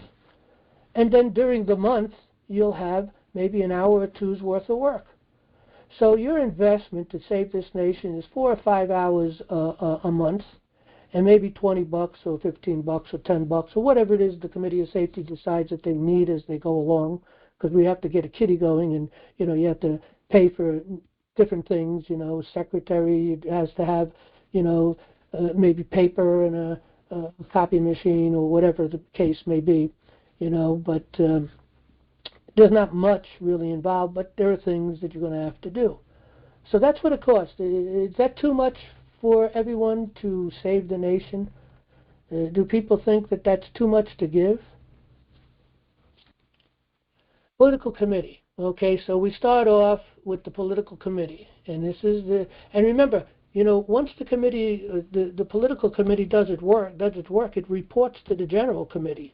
Okay, and it's really involved in the political seasons when the elections are going on. They're doing a lot of work preparing things, you know, making arrangements for different people that you want to support to get onto the ballot, because that's what the committeeman does. They put the people on the ballot. Right now, you got the statutory committeeman putting the criminal on the right or the criminal on the left, and now you got a choice which criminal you want. Well, we need to get statesmen. Only you, the people, can do that, because they're not going to do it. That's self-destructive. They'll never do it. You know, I just saw a thing today with the president. It was actually 2-3 days old. I just saw it, and he was up there talking about the different things that need to be done, and with the border to be closed, and you know, making sure that people that are voting are citizens and so on. So this is self-destructive to our government. They don't want to do this. It takes away their power. Why do they want to give their power away? These are sociopaths, psychopaths. They're evil. They're traitors. And again, they belong at the end of a short rope or in jail. You know, there's degrees of this process. So, you know, some people are just stupid and follow along. Nevertheless, they broke the law. They need to pay. Okay, anyway, you have to break up into, these political committees, has to break up committees into different areas. There's the State District Committee. And the State District Committee, they work with other committees, okay, in the county, in the other counties. To give you an example, here in New York we have 62 counties, okay? So we have, with 62 counties, we have 62 chairmen for each county of the Committee of Safety. Well, those chairmen, or the co-chair, or any other representative of that county that they want, should send someone to the in our case, it's up in Albany, to the capital of the state, and they would go up there, all 62. In the case of New York, there's different numbers for each state. I think Ohio has 100 counties, so you'd have 100 committeemen. There would be the county chairs, or the co-chairs, or again, any representative. And they'd come together once a year, actually once every 4 years, or whenever state elections are taking place. It could be every 2 years. As a matter of fact, they think it is. But in any event, they come together. Let's say the governor, you want to choose the governor. Well, you come together that year that the governor's up for election, and they try to decide who they're going to put onto the ballot. Okay? And you need to be working together with other people who are trying to get statesmen on there, and you come to agreement. You bring it back to your Committee of Safety, to the political committee, report all the information to the general committee, and then they plan for the necessary, to have these people that are running for office to come in and talk to the people and see if they want to represent them and walk the papers. We make decisions. Well, with that said, this is pretty much in every district, okay? You have the congressional district. Your congressional district will often run into a couple of counties, okay? So you've got to work with those couple of counties for that district committee. You have the Assembly District Committee. That'd be, well, the U.S. Congressional District, I'm sorry, that's congressional. You have the Assembly District Committee, that would be the state, okay? And that would be, of course, the state legislators. So you would have to work with those people in that area. That should be the county only, but they do gerrymander it here in New York, so you have to work with other counties. You have the State Senate District Committee. Again, you have to work with other counties. Now, there are 2 senators for every state, so you really want to get together and talk about what 2 individuals you want to work with. All, in my case, New York, 62 county chairmen, to discuss this, figure out who should be supported, bring it to the general committee, the agreement that you have, and get that person onto the ballot. You have the town district committee. You have the village district committee. Okay, so this requires cooperation by other county committees of safety and share the same political subdivisions. Now, I'm not going to, well, maybe I'll read a little bit of this. I don't want to get too long. It's getting late, so I'm not going to read through this. But this information here breaks down the parties, the information on the different committees, and how things work and what needs to be done. Again, all this information is there. It's just a matter of going there, reading it, okay, and executing it, working together. And if you and there is one other thing you have to do. I'm sorry, and I would say this should be at least, at bare minimum, 2 hours a week, okay? And that's called education, and that's really bare minimum. You should do more than that. And most of your education could be done by MP3s or MP4s, watching videos or listening to audios, because all this stuff is on video and audio. All this stuff we're putting together is on video and audio. So again, you have to get educated, and you have to put your time in. And if you're not willing to do that, you don't deserve liberty. It's that simple. And you're not going to have it either. So if we fail, it's because we failed, not because the enemy defeated us. Because we have the opportunity today to take it back. We can defeat the enemy. We do have the white hats moving with Trump. It's called devolution. It's in play. It's coming to a head. It's going to be settled after we have at least the beginnings of a world war, maybe a nuclear blast. It's coming, or at least the attempt of a nuclear blast. Riots in the streets, all these illegal people that came in. What do you think they're here for? They've been doing this in every nation. You've been watching the news, people rising in the streets, doing things and creating chaos, burning cars. We saw that in the Summer of Love a couple of years ago. The Summer of Love. Nothing to see here, anybody. You think that was rough? You think that was bad? We ain't seen nothing yet. This is every single city in America is infiltrated by the enemy, ready to come out after the people. And they're going to try to pose this off and push this as civil war. It's between the people, you know. No, it's not between the people. They brought these people in for that purpose. We're in trouble, people. And now is the time to educate and prepare to take this nation back. And you should be preparing with a lot of other things. You should be EMP protected. If you're not EMP protected, well, okay.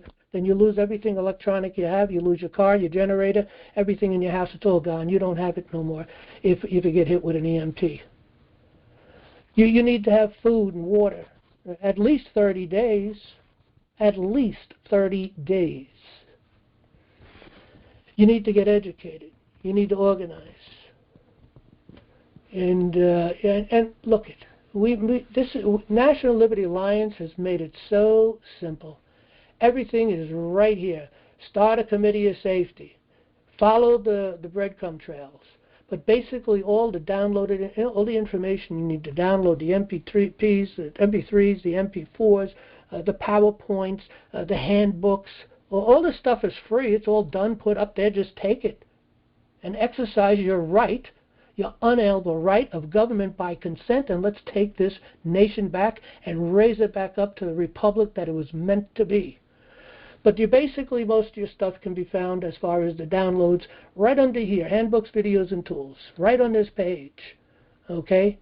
Again, I'm going to go through. We have the County Committee of Safety organization structure. We have the charter, the Committeeman Handbook, the organizing handbook, the resolutions, the vow, the Common Law Handbook, Elected Officials Handbook, Committee of Safety resolutions, founding documents, grand jury handbook, independent nominating petitions, military code rules and resolution, Petit jury handbook, questionnaires, recall petition, sheriff's common law handbook, village independent designating petition. We have some of the things that are necessary in order to create your committee of safety. We have it in Word, the charter, the resolution, and a two-sided flyer. I'm not going to go through all this stuff. There's so much here, so much information, so much to get education. We tell you how to get your committee of safety seminar going. We give you the instructions. We give you the videos. We give you the PowerPoint videos. We lay everything out for you. You follow through the whole process. And if you want to know, how to see how it's done, you go to the front page. Let me open that up in another link, another tab here. You go to our front page, and you click on Seminar NLA Plan to Save Our Republic. This was recorded in 2021. Okay, and if you click on this video right here, you'll see a seminar run right from the beginning all the way to the end. You can copy that exactly the way it is. We have all the information on this page here today. Let me get to handbooks and documents. We have it all here. It tells you how long each one of these things are. You know, you have the the Star Spangled Banner, like you'd never heard it before. It's 12 minutes long. A Founding Fathers Committee of Safety, 31 minutes. The Committee of Safety presentation, 35 minutes. We also have all of this, or a lot of this stuff, we have it in PowerPoint. You could do it live if someone wants to articulate it on themselves. You can change things around a little bit. We have other things to replace in different. We got so much information here, everything you need. But you have to buckle down. You have to educate yourself. You have to read, spend some time. Is the Republic worth sacrificing any of your time? Does anybody think that our Republic, that our Founding Fathers put together, one nation under God, is worth saving? Do you think we should do that? Because if you don't do it, you think we shouldn't do that then. That's the answer. You either do or you don't. You do, you agree. You don't care. And you don't care about your posterity, your children. You don't care about their children's children's children. It's up to you to do it. Anyway, we have a lot of stuff. Where do you, venue ideas, library, town hall is the best place to go. Did you know you can go down to the town hall and say, hey, we're going to have a meeting here. We're the people going to be doing some things. You don't have to explain much. We want it on X night, a certain night, certain time, blah, blah, blah. That's it. Done deal. If you're going to do this on a Tuesday, Wednesday, Thursday, and a Monday too, hopefully not a Monday, but it's only one Monday a month. If you do it on a Monday, that's fine. Our programs here are all recorded, so you can download and listen to that any time throughout the week. But whatever day you choose. You say, okay, we want to do it on Monday. We'd like to open up the doors at 7. We're going to be doing this until about 9. They'll come in. They'll unlock the doors.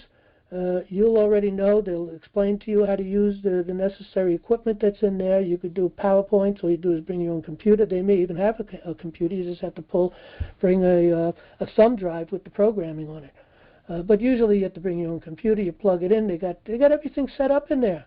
And they got a room. They got the seats. They got everything you need. It doesn't cost anything. We own it. It's ours. All you have to do is book it. And when you book it, they will be there at 7 o'clock to open the door, and they'll be there at 9 o'clock to close the door. It's up to you to do the work.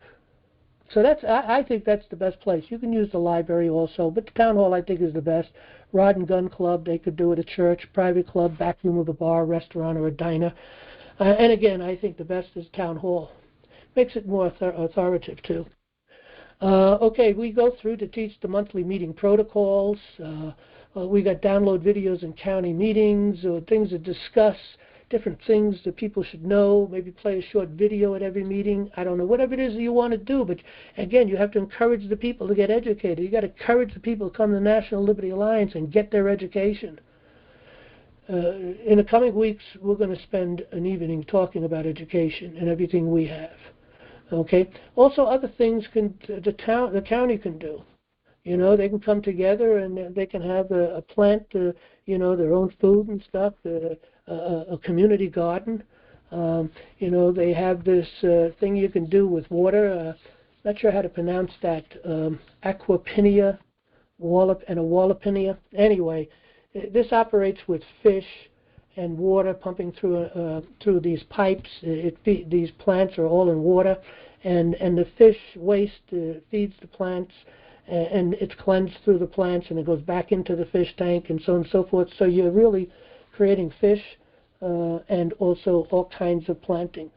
But in any event, you could do this on a small level. You can do it on a large level. So anyway, there's lots of videos here to watch on different things that'll help you. And videos, PowerPoint videos, and so on. So anyway, it's up to you. You want to save the Republic, we can do it. Let me go back to the page here and shut some of this stuff down. Okay, we're going to open up for Q&A. If anybody has a question or a comment, star 6 and a 1. Again, if you're on an app or a browser, there should be a button to be able to get into the queue. So let me get into the queue. We'll take our first caller. And it looks like Elisa. Is that your name? You got the mic. Go right ahead. And by the way, we're going to only do one question per person. If someone has a second question, get back in line. Because we are running close, but we'll run over if we have to get through at least the first group of people. Elisa, you got the mic. Elissa. I think I'm pronouncing it right. Elisa, you got the mic. Your mic is open. Okay, we're not hearing anything. One more time, calling for Elisa. Okay, next person, wireless caller, 512 area code. You got the mic. Go right ahead. Give us your first name and your state.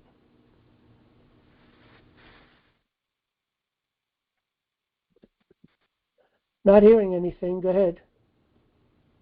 Is anybody hearing anything? Because I'm not. No. No response. All right, last call for a wireless caller at a 512 area code. Last four digits are 5734. 5734, you got the mics. First name and state. Going once? Going twice? Hello? You got it. Go ahead. We hear you. What's your first name and your state? My name is Kathy, and my state is Texas. Okay, Kathy from Texas. What's your question, comment? Well, yes, I've looked at your website some. I think this is a wonderful organization. I was amazed to run across it. I read the 2 books of it already, The Common Law and Straw Man. And I've seen some of your courses, and somebody's put a heck of a lot of work, and I hear the frustration in your voice, and I know it's hard to get I'd like to get involved in this, but, in order to do that, I'm going to have to get more education, like you say, look at some of your materials, read on it, and I guess you're saying to set up a safety committee? Right. What you can do is, you're in Texas. What county are you in? Travis. Travis, Travis, Travis? Yes, Travis County. Okay, so right here, if you go under directory and you come down to your state, you click on your state, you'll see what committees of safety are started. Now, we don't have anybody in Travis County, Travis, I think it is, right?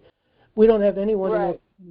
But what you can do is the page before this, we need to put, Terry, we need to try to remember to put the information to click on this page to open up, because you have to step back a page in order to get the information to sign up. So here are the instructions to organize your county. You go to this page here, and you'll be able to sign in there. And what'll show up, as long as you're a member and you go in and you click on your county and your state, and you choose to be, what you do is actually check a box to become the contact for your county committee of safety to organize one.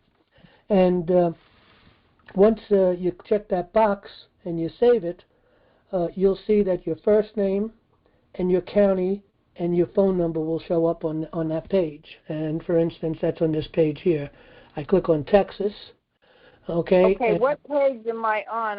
Right now I'm on the page that says Welcome Sheriff Education starts here, and so where do I go to see these things? So I'll go to the welcome page. Are you seeing the desktop? Yeah, I'm on the desktop. Okay, come to directory, click on directory on the blue bar. Okay, on the blue bar. Okay, right. Directory. Hold on, yeah. Okay, I see it. I got it. Okay, you'll have 10 districts. We broke the country into 10 districts. Okay, and you come down here, and if you don't find your county, you have to come back to this page, but I'll set something up on the other page. But you can click on this button here to organize your own committee if there's no one that started a committee of safety, and you can put your name in there. But anyway, you click on your state, in your case Texas, and this will tell you. I haven't seen that. I don't see that part. I clicked on directory, and then I see text support, site contact, district coordinators, and directory again. To register or edit your committee of safety, you click on this link. That will, and if you want, let me click on that. If you click on that, you read the information. It'll tell you. You go to my account, and you just follow the instructions. It's 5 steps, and basically you'll get to a point where it says step 4. Check this box for COS County Leader. Once you check that box and save the page, then your name will show up. Let me go back here. Well, actually, we have it down here too. But let me step back.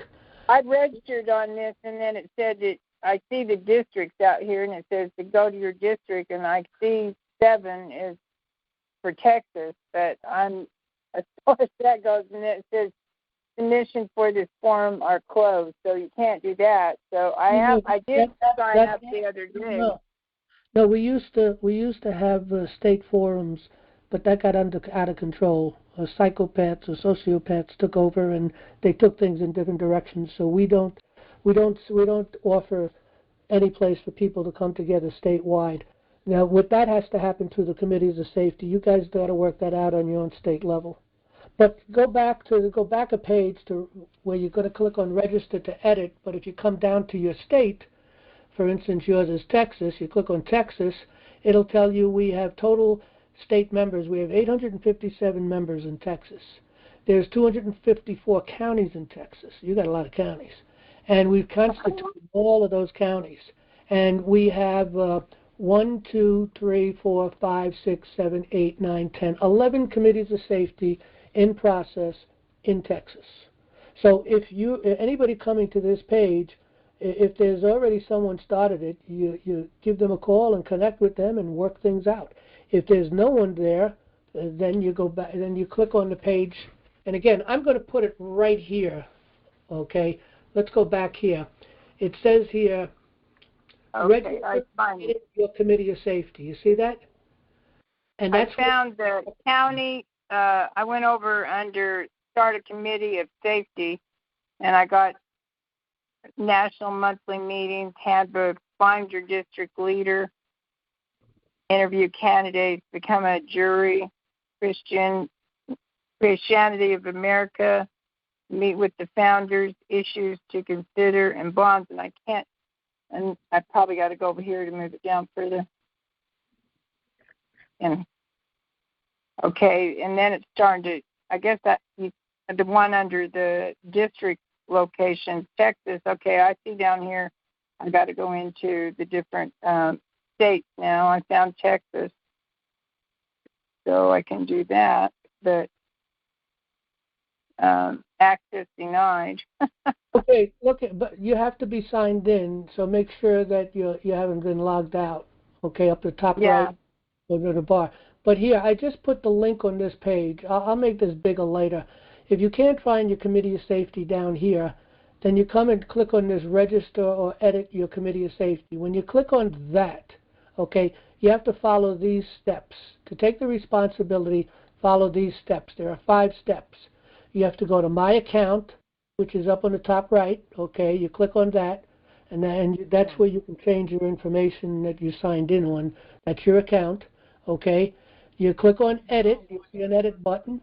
Okay, then you click on Contact Info to confirm your phone number is correct. You got to make sure you got the right phone number in it. That's correct. So just check that out, and then check the box. There's a little box that says COS County Leader.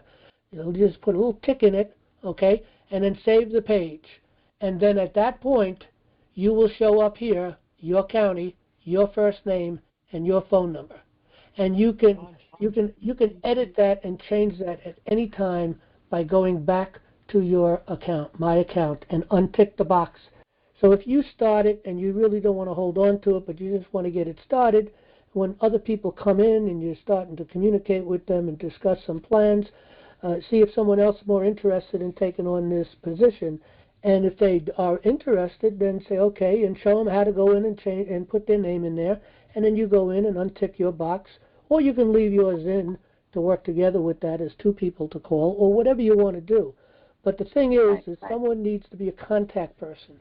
Now, whoever goes in here, if you go in here and you become an individual, a person that's going to put together the Committee of Safety in your county, if you get a hold of Jan at National Liberty Alliance, JAN, at nationallibertyalliance.org, and you ask him for a list of all the people in your state, and he'll give it to you by county. So every county, you'll see there's so many members in this county, so many members in that county. So you'll get their first name, you'll get their, obviously you already have the state, You'll get their county, you'll get their phone number. And then you can call them and talk with them about getting together to work a committee of safety. You're planning on this. We're going to have a little bit of a meeting to discuss this. When you get between 6 to 12 people, that's when you want to plan to have your seminar. And at the seminar, you want to invite as many people as possible, okay? And your seminar should be done on a Saturday. We give all this instructions on that on our page, Start a Committee of Safety page. You want to invite as many people as possible to that, okay? And you want to do it on a Saturday. The reason why you want to do it on a Saturday is most people aren't working, and you're going to want to do it during the day. And it's going to be 3 to 4 hours, okay? Sometimes more. People will stay around. People will make it longer. You'll have it. There'll be some people that'll stay later and continue talking.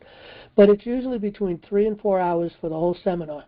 And once you pitch it, if you got the people to come there and you pitch it, your probability of signing up at least 80% is probably the case. So if you were to get 40 people there, what is 80% of 40? Let's make it easier. Let's say you get 50 people there. So if it would be 40 people, then I think is 80%. So you should be able to get at least 20, 30 people to sign up if you do a seminar and get a good crowd going. And then with that, you build it up. We also did last week. We did a thing on how to take back our local governments, and particularly focusing in on schools by taking control of the school boards and all that. And in that process, when you go to take the school boards back, your first committee of safety will be the subcommittee will be a committee of correspondence. Whoever puts their name on here would be the connection to that county committee of safety by other committees of safety, and even from NLA to having communications and conversation. But in any event, okay, once you get that going and you have that one person there, that is the first committee under this, which is the committee of correspondence. But the very first committee after that you want to create is the educational committee, for two reasons. Okay, we need to take back our schools. Our children are being demoralized. They're being destroyed. We have to take them back. So, again, we did one thing. It was last week on schools and also local governments, but mostly we were focusing in on schools. When you bring the parents in to go to a board meeting to take control of that board with your sheriff, okay. And that's power with a quo wanto in your back pocket to be served upon these people if they're not going to be obedient and listen to the people. And you're going to pull them out of office with that quo wanto. And you'll have the sheriff there to serve that quo wanto if that's necessary. But the bottom line is, in that process, you're going to be inviting people. These people are going to want to get involved. I'll bet you 60 to 80% of these people that come to this are going to say, I'll get to join this committee of safety. You're going to grow in leaps and bounds. Within a year, you could have many, many hundreds, even 1,000 members. And many hands make light work. The more members, the better it is. If you go to the statutory committeemen, they only permit a certain amount of people to join. For instance, in my county, in the Republican Committeeman County, there's 249 election districts. So there's 249 committeemen. No more. They will not take no more. Okay, if two people run up, they have to run against each other, in a vote, which really the party bosses make the decision. But in any event, they only allow that number in that county. We're not limited by. You can have 10,000 people. The more, the merrier. The more people involved, the more work you can get done. The more control you have. The more fear. When the government fears the people, that's when you have liberty. When the people fear the government, you have tyranny. Okay. Oh yeah, it's difficult. People, like I told my family, I'm very interested, at least my sister, in doing this. You better watch out because they're watching every group right now, real close. I said, well, I guess go ahead. I'm not. I want to be. It is. You got to be fearless, and that's what they keep control of us with is that fear, and of course it's nerving because I know I've watched them how they attack people in every way from their stuff. So it is difficult for people they're afraid. A lot of people are just Yeah, but afraid. look, I understand that, and those people will come along eventually. But look, the bottom line is this: is there's so many of us. They can only go after so many people. They're going to go after the people on the top, the higher people. And even with that, there's so many people doing so many things, and they're on the run. They're a rat caught in a corner. They're being exposed everywhere. They're having failures everywhere. You may not see that on the fake news. The fake news will make them everything. I don't watch news. Right. I Well, got my TVs off months ago. I only watch alt news, and that's it. And I don't watch a lot of that because you can't even. Alternative news is where you want to go. Okay, we do have a page on some alternative news that we suggest. X22 report gives tremendous amount of great information.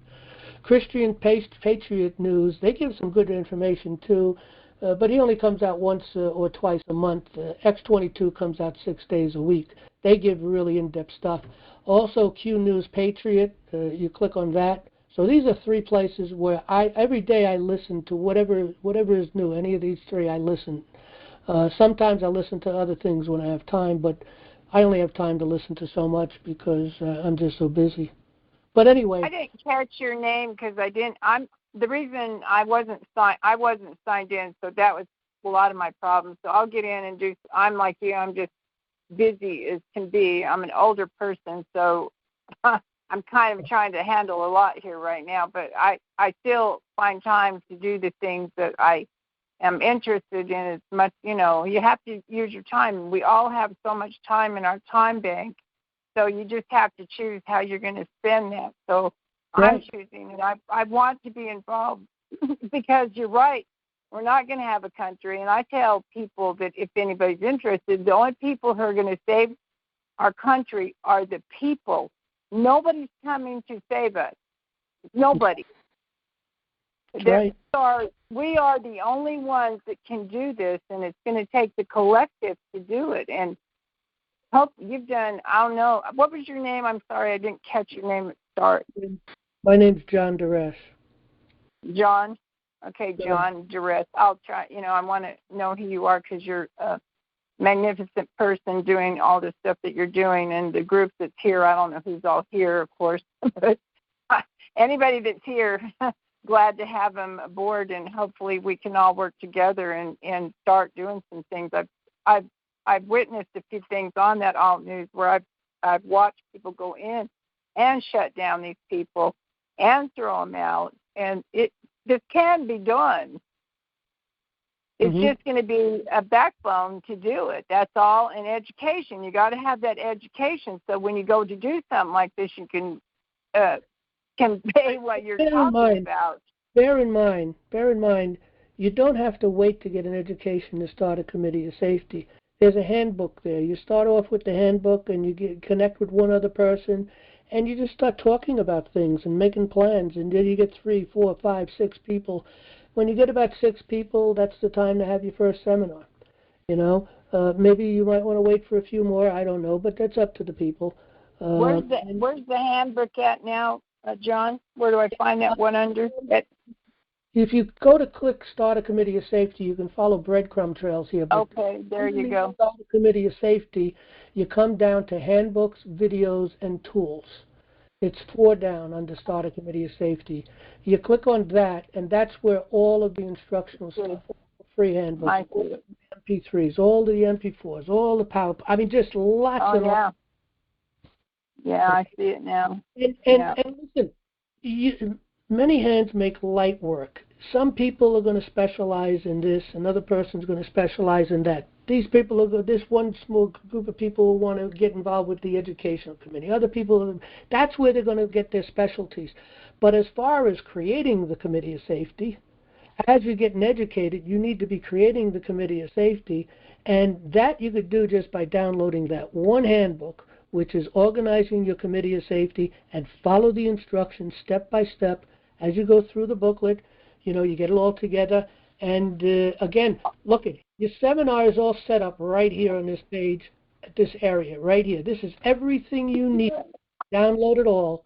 You can put it on a thumb drive, plug it into a computer, and one video after another. You have your conversations in between. Some of it may be done in PowerPoints. People want do it themselves. Yeah, that's handy. I can see that right now. That would be great.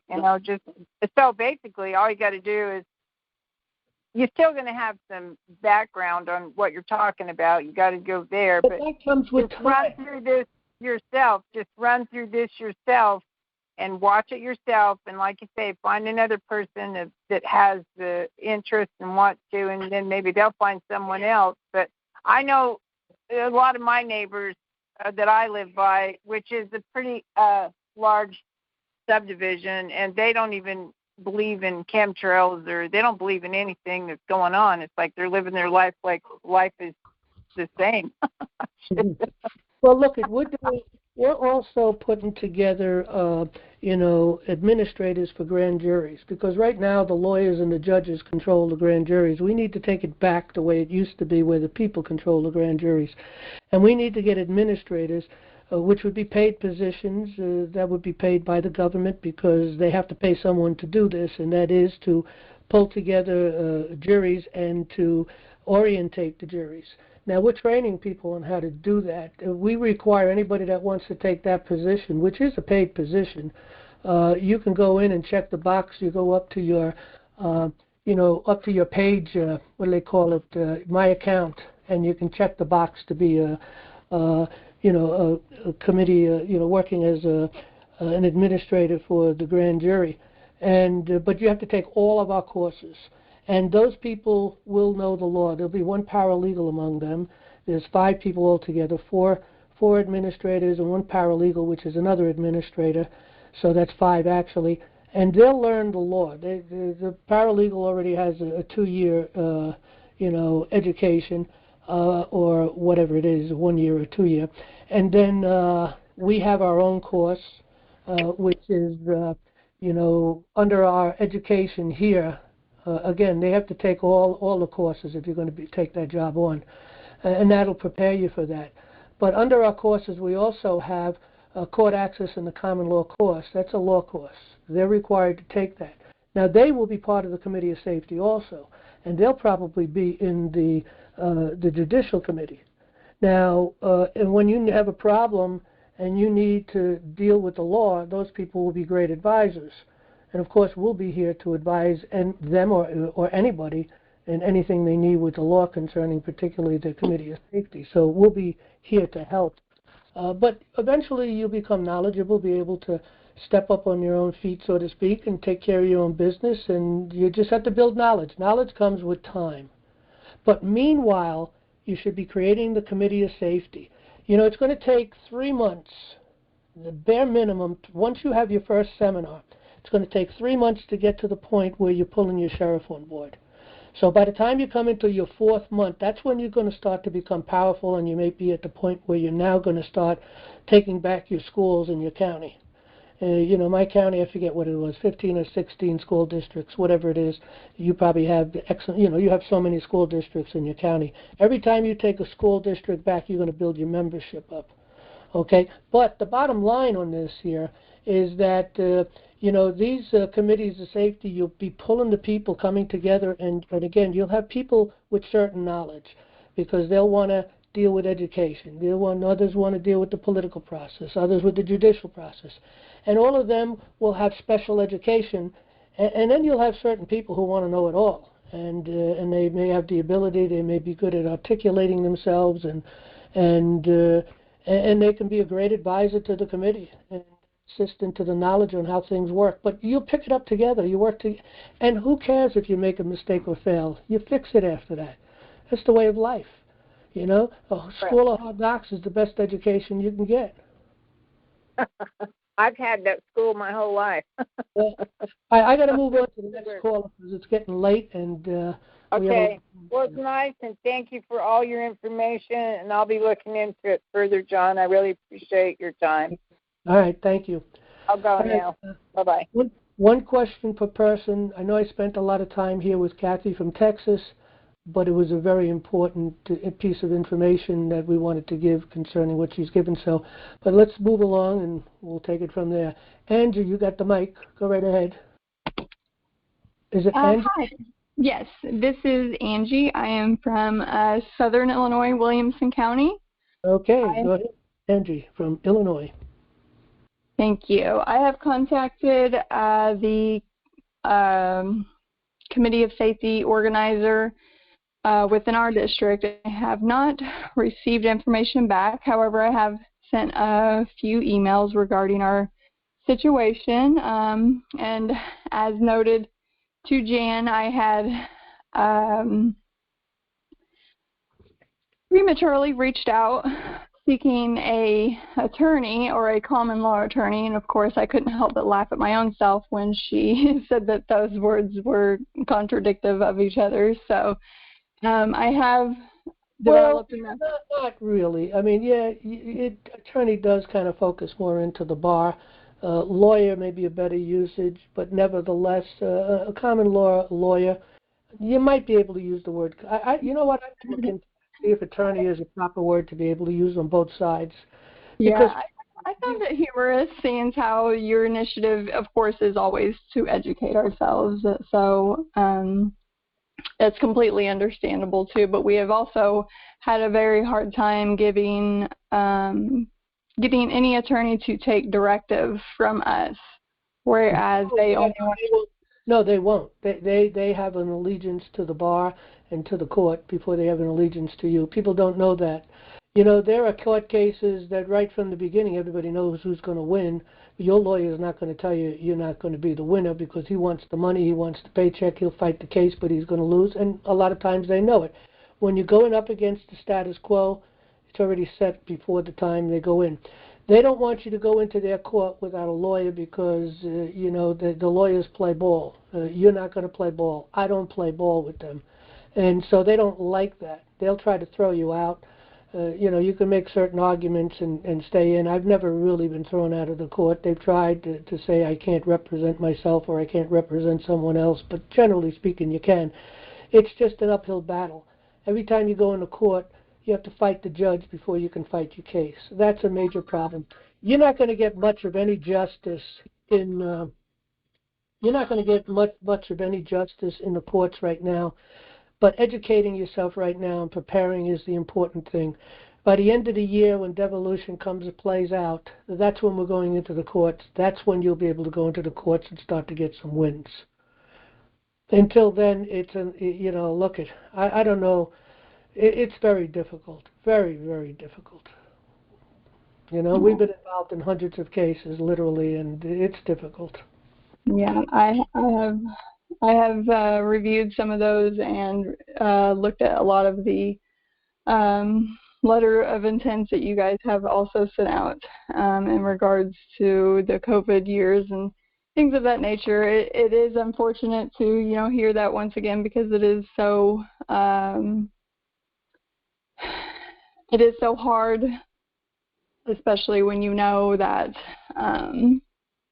the situation at hand is, well, as referenced in this meeting, it's of law and equity, and it's yeah, well, equity is legislative law, and legislative law and equity under a common law republic is to be under the common law. So the laws that they write to control themselves, you know, government agencies, government officials, and also to deal with commercial activities, all of that still has to fall under the umbrella of common sense, common law.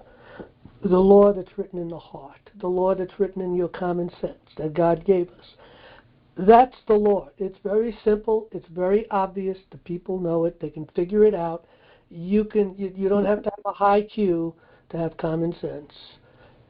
Most everybody's got it. You know, very, very few people, generally speaking anyway, don't have common sense, I guess. But common sense is normal in most people. So anyway, okay. Anything before we move? Because we got a lot of people in the queue right now. Well, our goal is to do a redress of grievances, and I've noticed on your Redress of grievances with who now? What government? Well, it would be. I have done some investigations, and there has been some redress of grievances concerning individuals, but it's also in regards to the Packers and Stark Guards Act, consumer and deceptive practices. Uh-huh. Well, again, you're not going to get anywhere for a while. Remember, court cases can be opened up at a later date. There is no statute of limitations under common law because statute of limitation is a statute, and under common law there are no statutes. There's no legislative authority. Yeah. In our situation, though, there's already been court claims coming forth due to a very tragic incident. So, whereas the right to be sued and the capacity at which one to be sued, I guess, would be also our directive in seeking, of course, first chain of command being our Secretary of State. Well, look, it's not mentioned on that video. This is what I suggest to people. Become your own lawyer, okay? Go take the course, court access in the common law. Take our course. It's a law course, 80 hours.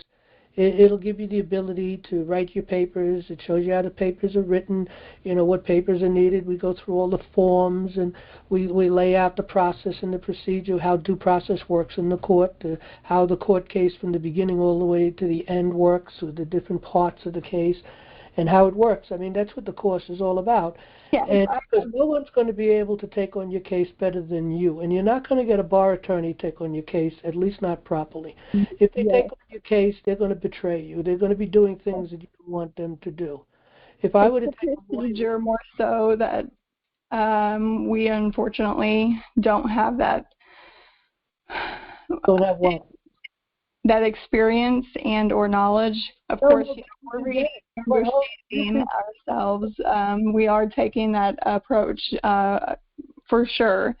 But listen, the highest grade that I ever got to, I was the 8th grade. I went to the 9th grade and I dropped out of the 9th grade. So I only have an 8th grade education. I'm self-educated. And if I could do it, anyone can do it. Look at things that you work on. It's only a matter of putting time. The more time you put into something, the more it sticks into the brain. Before you know it, starts falling out of your tongue. It's that simple. You just have to put the time in and spend the time. If you really want to be able to understand the law, then you say to yourself, well, a lawyer spends 2 years in school just to become a basic lawyer. Then you got to go to the bar and all the other exams and blah blah blah, all that BS. We have a 90-hour course. It could take you 2 years to go through, depending on how you run, you take it. But if you really push through it hard, and then you spend the time, time is what's going to take working and practicing and putting these things together. It's going to school. That's if you want to take the law course. But at least take the course, getting a certain amount of knowledge. At least then you can hire a lawyer and say, hey, buddy, you're second chair. I'm the guy running this course, this case, but I need your assistance because you have certain knowledge that I don't have, so help me through the process. You can write some papers, but I'll let you know what, but I'll finalize that paper, because they'll write a BS paper of civil law. You're going to bring in common law. It's problematic working with. We need to teach our children in school. By the time their children come out of school, by the time they come out of high school, they should have the ability of a lawyer. We can give them the knowledge in school. Now they just have to get the experience. I highly agree. I've actually been pushing this on my kids as well, and I had taken the initiative to your guys' organization prior to this incident, but unfortunately this incident being something that wasn't necessarily knowledge I'd seeked into this organization simply because of it, but just the series of events that came into play. But I did see where you guys took or have a section to request court observers. So I was interested to know more about that. Yeah, we had a great guy running our court observers, and we kind of lost him some years back, and we've had a few people, but nobody seems to stick with it. We're looking for volunteers that can organize that kind of thing, and work with us. We need a lot of volunteers, as a matter of fact. As we have on our page here for registering, for registering your district, your county committee of safety, we have 10 districts. a lot of these people, or some of these people, I have to talk. We're having a meeting tomorrow, so we're going to find out who of these people are not active, because there are people here that are not answering the phone.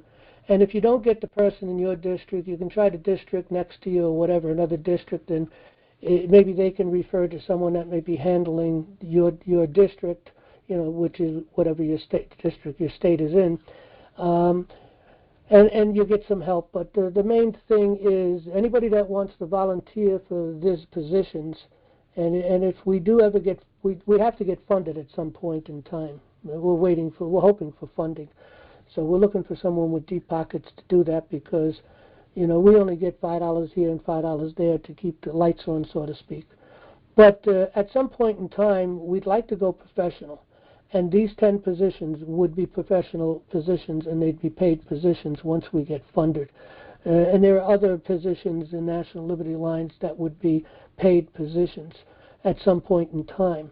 But right now it's all volunteer. So anybody who wants to volunteer for these jobs, we need district coordinators. Just get a hold of Jan, Jan, at nationallibertyalliance.org. Let them know that you're interested in being a district coordinator. Or, we need people help with research. We need people help with all kinds of things. So anybody who's got expertise and would like to volunteer some of their time with us, just get a hold of Jan. Let them know what your expertise is, what knowledge, what you'd like to do, and let's do it. We need help. Right now we're all volunteers. Thank you very much. I definitely will be looking into this, and I appreciate your guys' feedback and, as always, the information. It has resonated for me in a way I could have never. Wisdom in which I've been, you always ask God to give you wisdom, in a sense, whereas my sense of wisdom was always the answer to such things that I felt within your guys' study. It put the pieces together for me, not only the laws of our land, but also a more directive to also pass on the Word of God in relation to this as well. It's, like I said, it's made a huge impact on my life, and I truly appreciate everything you guys are doing. And I will definitely look into supporting as well. Well, God, in the name of Jesus Christ is the King of our court. The Founding Fathers were clear with that. Matter of fact, it was Jefferson who wanted to use Jesus Christ in the Declaration instead of nature's God. But again, they ended up with nature's God, and I guess that's okay. But the bottom line, it's the God of the Bible, okay? And so, we're deeply seated in Christian position, because that's what our founding documents are. They really are. They're common law documents. That brings us right to the Bible. The Bible is the common law. So that's the key. But we also have Bible studies for anybody interested. You can get information on that under Education Starts Here. Click on Bible Studies, and you can join our Bible studies. We have them every Wednesday at 7:30 p.m. right here in this room, 7:30 to 8:30 every Wednesday. We're in the book of Matthew right now. We just finished the book of Revelation, but we're in the book of Matthew now. I think we're moving into the beginning of the Sermon on the Mount, chapter 5. But we have all of this in video also. You can get it up on Rumbles. So, but you can come here to the Bible study, and you can click on the book of Gospel according to Matthew, and you can catch up. We've got 1, 2, 3, 4, 5. Part 6 will be this Wednesday. So you can always go back and catch up on these studies to get the whole book of Matthew if you're interested in anybody else.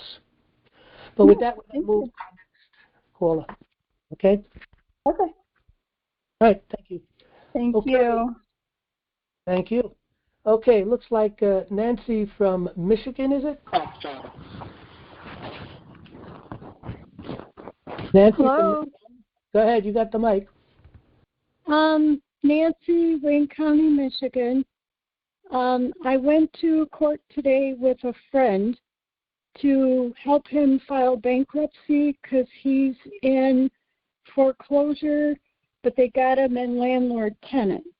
The landlord-tenant told him that he had to explain to the judge why he was supposed to be allowed to file bankruptcy.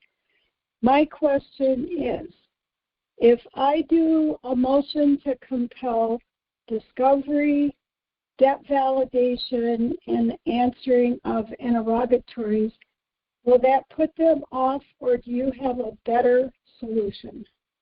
Now, you're going to bankruptcy court. Are you going to the bankruptcy court to file bankruptcy, or someone else is? He is. I just went with him to help him through the process. Okay. Chapter 13. I've worked a bankruptcy case before I even knew the law, and I just did a case many years back. And you go out, and of course you just find a court with the bankruptcy court. There's a book out there on goodness, it's been a long time since I did this, but there is a book that you'll find on the site wherever the bankruptcy court is in your state, and there's a handbook on the procedure and the process, and you can download that and go through it. It's pretty simple, really. It's not a lot involved. It's really filling out some forms and enlisting all of your creditors and make a notice to them, and then bring it into the court. And it was a slam dunk, the one I did. It was very simple and it was a slam dunk. And I didn't have knowledge of the court system at that time when I did it. Is there a better thing to petition? Okay, what I was going to try to do was petition the bankruptcy court to order or compel his lender to answer the interrogatories, the debt validation. Why do you need that? If you're filing bankruptcy, why do you need that? Well, because we started the process and they're not responding. You don't have to worry. You don't want them to respond. Trust me. Look, there's a form to be filled out. There's a handbook you can get. You download. You follow the instructions. They give you a handbook. In the handbook, it gives you the forms. You fill out the forms, answer all the questions, and you do, and you certify it. Notarize it, and you list out all of the creditors. Okay, and then it's up to you to mail that bankruptcy paper that you put together, which was very simple, but you put that whole work together and you mail a copy to every one of your creditors, and you get proof of service on every one of them. You file that with the court, you go to court, it's done. If they don't respond in 30 or 60 days, whatever it is that's given, I forget, they don't respond, the court moves on. If they do respond, the judge will hear their position. In most cases, it'll be denied because there's very few things that can be denied in a bankruptcy court. Very few things. The landlord-tenant judge is refusing to accept the documents at the bankruptcy. That doesn't tell me anything. The landlord-tenant judge, what are you talking about? That's not a bankruptcy court. He was in landlord-tenant court. Okay. They have refused to hold on a minute. accept. I can't get too deep into this case because we've got a lot of people and we're way over time. Maybe we can talk more depth at a later time, but generally speaking, to give a little more information, are you saying that the person who's filing bankruptcy is also a landlord? No, he is in landlord-tenant court. They're trying to evict him without obeying the order from the bankruptcy court. I don't know how that works on that, to be honest with you. That's kind of a specialty. I think that they can, if you're not paying your rent, they can still kick you out. I can see that possibility. I don't think they have to even worry about bankruptcy. Bankruptcy is going to take a long enough time. You're not going to be able to hold that court off much longer. You might be able to hold them off for 30 to 60 days, but you ain't going any further than that. Bankruptcy is going to take you probably 6 months to go through the whole process. Okay. They won't take the letter. Well, the district court will not take the letter from the bankruptcy court. It doesn't matter. Just you mail it to them. You do a proof of service, and you have them. Yeah, you can have the sheriff serve them if you want. But look, you get someone that's not part of the case. You do all the paperwork, but you get someone who's not part of the case. They take the paperwork. You actually put it all in the envelope, fix it, put it all together. Yep. But you got to get someone else to go and put it into the mail, and it has to be mailed both by regular mail and certified mail. And then they have to fill out a piece of paper. It's called a proof of service. They fill out a piece of paper. Get those forms on our website. And then you file that with the court. Who cares whether they respond or not? They're not. A lot of people don't respond to the bankruptcy thing, and that's good because then there's nothing to argue. I only had one person, the case that I had done, only one person came to the court, and the judge just kicked them aside because it's irrelevant. They have to have something really good to be able to prevent or get something out of that case. Okay, so whatever he owes the landlord, he's going to get rid of that in what do you call it, in bankruptcy court. But I don't think it's going to be able to, in any way, to prevent him from being kicked out if that's what the landlord's doing. But that's all I can offer you right now. We've got a lot of people in the queue. We can try to talk a little more at another time, maybe. Okay. All right. But you're not going to be able to do anything in that court, I don't think. Don't worry about them. Just serve it to the landlord that you owed. You shouldn't even do it to the court. It should be done to the landlord. We did. Serve the paper to him, not the court. We did. Okay, then you've done. If you've done it properly, it's done. Okay, I can move on. Thanks, Nancy. Okay, Arjun, if I'm pronouncing that right, next caller, what's your state? Greetings. Good evening. Hope you guys are well. So I'm in San Francisco, and my friend has a ongoing case with the city for being fired for not taking the injection. And I volunteered my help. You're not going to get anywhere with that probably right now, but you will by the end of the year, when devolution plays out, you'll be able to get satisfaction on those now. Yeah, well, here my question is a little different. I understand that, but they went in. I'm getting involved in the middle here, and I'm reviewing what's happened. And I'm wondering, my question is it going to be? Does it make sense to keep going in this direction, or like start a new court case altogether? Well, if you filed a case and you've done it correctly and you got a good position and it's a winner, okay. Well, it hasn't been done correctly because the original petition, it was a petition for alternative writ of mandate, and the law that was included in that case. Well, again, that's a problem because you don't. Sovereign people don't ask for permission to do anything; they do it. Okay. Right. You know, one of the things I'm trying to remember. I think it's Rule 60, the Federal Rules of Civil Procedure, Rule 60. They abrogated the writs, the power and the authority of the sovereign. We, the people, are the sovereign. We're the kings. Okay, and we have the right of these writs. So a writ mandamus, I never put a petition in for a writ mandamus. I've served writ mandamuses. I don't ask for permission. Right. Now, in most cases, they don't acknowledge it. They ignore it. You know, they're looking at their civil law, their Roman law. They're not looking at common law to begin with. And if you're in the middle of a case and it's been done right, you pursue it up the line. It doesn't matter if you lose it up the line, because now your case is preserved for the future. You just can reopen it again at a later time, because this was a time when they were not obeying the law. This case, as long as you wrote a powerful case. Now, if it hasn't been written correctly, you got two choices. You can back out and refile. First of all, you probably never got an answer, so you have the ability to refile.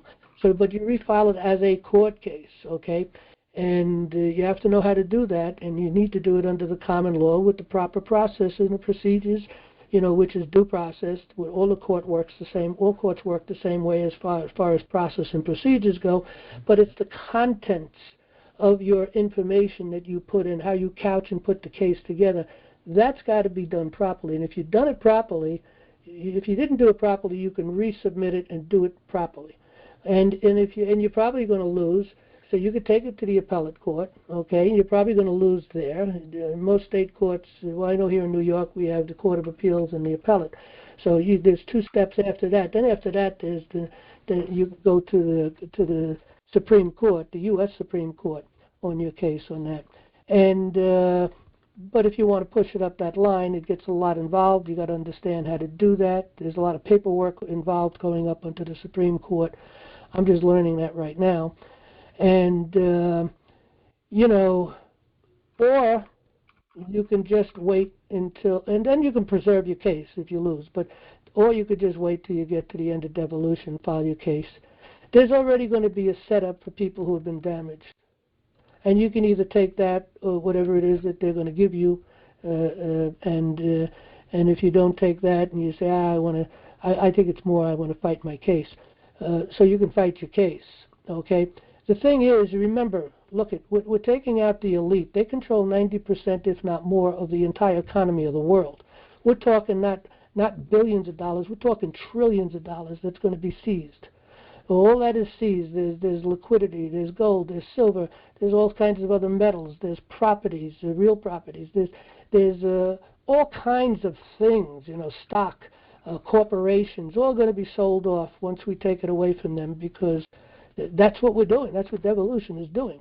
Well, all of that money is going to be funneled into someplace, and it's not only America that's going to get a part of that money. That's a worldwide thing, because this is not just the United States fighting the New World Order. We have at least 20 other nations working on this, and it's the most powerful nations.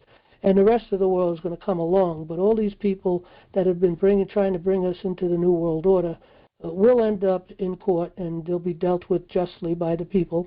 And all of the things that they've stolen, and their grandparents and their great-grandparents and so on and so forth, all the way down, whatever they got, we're taking it. And it's going to be liquidated. And the benefits of the liquidation is going to go to we the people.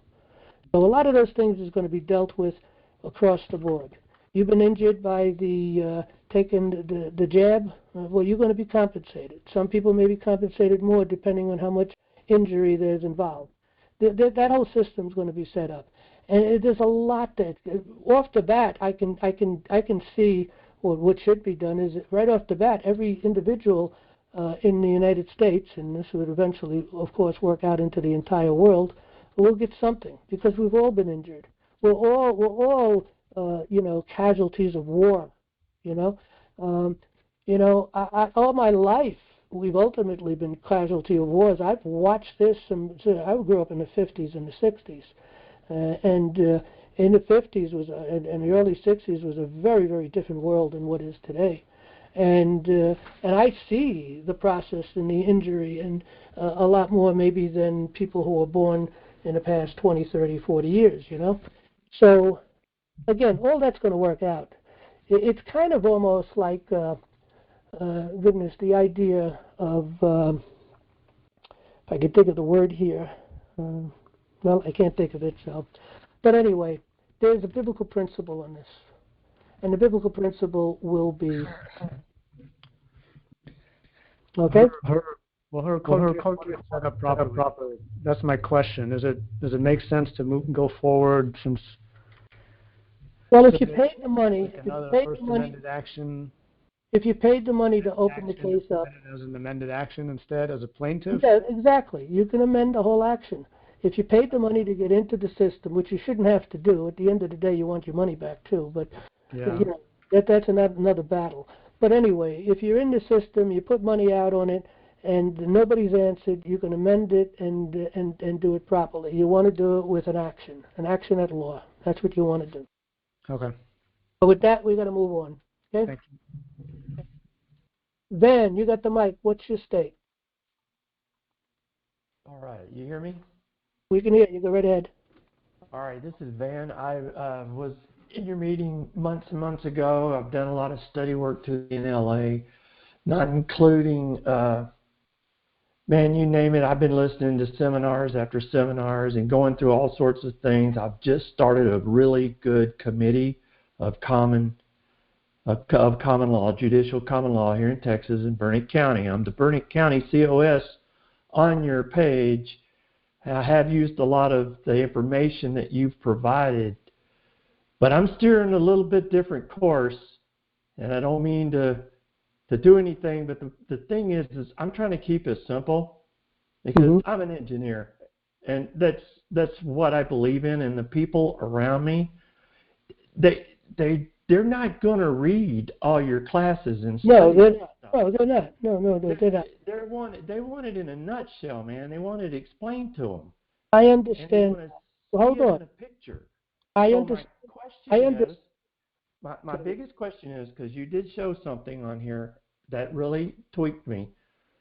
You already talked about the capital letters and the capital names. You know about the DMV and all the cities. You know what de facto and de jure is. You know all this stuff. It's there. People don't. I'm teaching them. I'm passing the word. And I've started a committee. Right now we're up to 19 people. 19 I just got. And I'm going together and we're meeting every Thursday. And we're going to have a common law grand jury formed here. And I haven't seen anything on your site about any grand jury formation. But first of all, we're getting out of the corporation, because you can't do it in the all caps name. Okay, hold on a minute. Hold on. Okay, hold on a minute, because you got a lot of things here we're talking about. We need to address. I'm sorry, I'm going all over the place. You're right. But look. First of all, we are doing something about the grand juries. We have a special education for individuals who are interested in working with the grand juries. It is a wrongdoing to set up a grand jury that's sitting and operating and just going on and on and on. Grand juries have to, be changed. It depends on where the grand jury is, how much work they got to do, and how often they need to be changed. Because people have lives to live. They got careers, they got work, whatever it is, businesses. They can't sit on a grand jury for months on end or 6 months. And to do so would be a wrongdoing anyway. That's number one. In the beginning, when we were trying to figure this out, we were thinking on those terms, trying to create grand juries in each state. But what we came up with this is we organized grand jury in every single state of this union, all 50 states. That includes Alaska, Hawaii, and of course, the rest of the states. So we've already done that, and the whole plan was as follows. These grand juries came together in each state. They organized, they got a seal, they got an address, and then they submitted that information to us. We have all the paperwork, all the seals, all the addresses, everything up on the website. I think it's all under the federal court cases. I think you'll find it under there.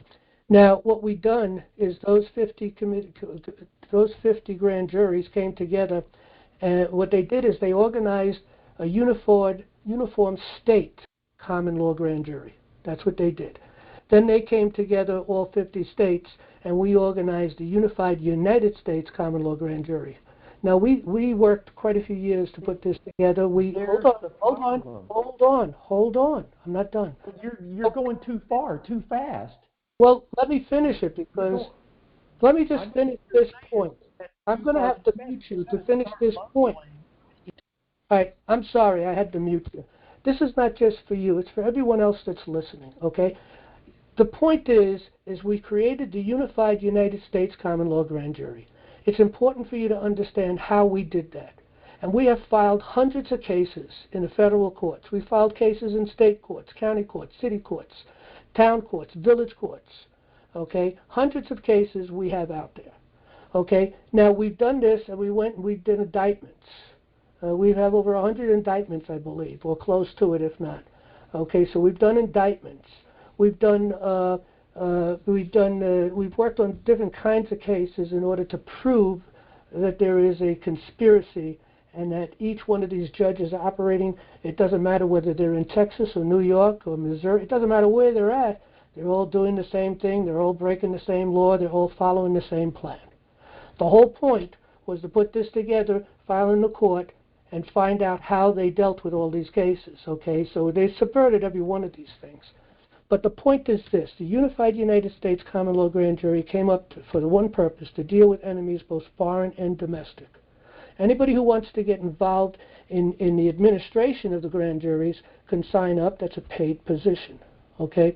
But that position is not going to be opened. You have to be educating now, preparing now, because at the end of the year, that's when these things are going to be opened up and the people are going to take their courts back. because a common law court is run by the people. It's not run by a judge. It certainly is not run by a bar association. So we've already done that. Now, what we're trying to do is to get grand jury administrators in every single county. There's over 3,000 counties in the United States. So we need 5 people to take on the job in each county. That's a paid position. If you look on the right-hand side of our website here, and you come down towards the bottom here, you'll see every county has been constituted for the purpose of this grand jury situation. We have a total of 1,266 grand jury administrators, people who've signed up for it. I don't think they're all active. Matter of fact, I know they're not all active. We got to try to stimulate them to get them a little more busy because they need to be getting into their. The people fail when they fail to come take the cases, take the courses. We have organized 184 county committees of safety. I just want to make that note. I think last time we looked, I think it was 167 or something like that. So we pulled in a couple of, maybe almost 20 more committees of safety since last time, I think, because I think it was about 160-something. But the bottom line is, okay, the grand jury administrators is what we need. We need 5 in each county, 4 of them that are administrators and 1 paralegal who's also administrator. They orientate the juries. They make sure they're free and independent juries. We wrote a handbook, which is really what they're going to orientate them with. If it's a grand jury, we wrote a handbook for grand jury so that they can orientate the grand jury properly and lawfully and give them the power and the authority that the people have. Same thing with trial juries. We want to take control of the trial juries because the people have to take control of these.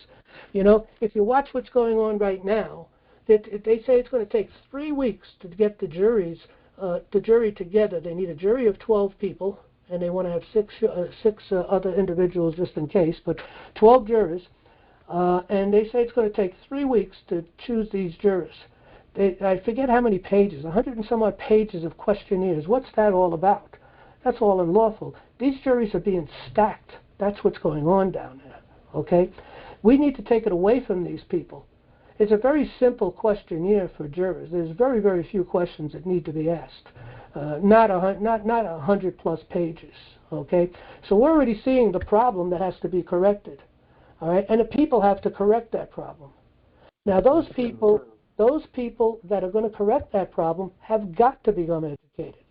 And if they're not willing to become educated, then they can't take the position because it's an important position. They have to take every course that National Liberty Alliance has in order to become a jury administrator. Now, they could be taking that at the time that they are a jury administrator because they'll still do a better job than what, and we'll give them some basic instruction, but they'll still do a better job than what any judge or bar attorney would do. So we have to empower them, okay?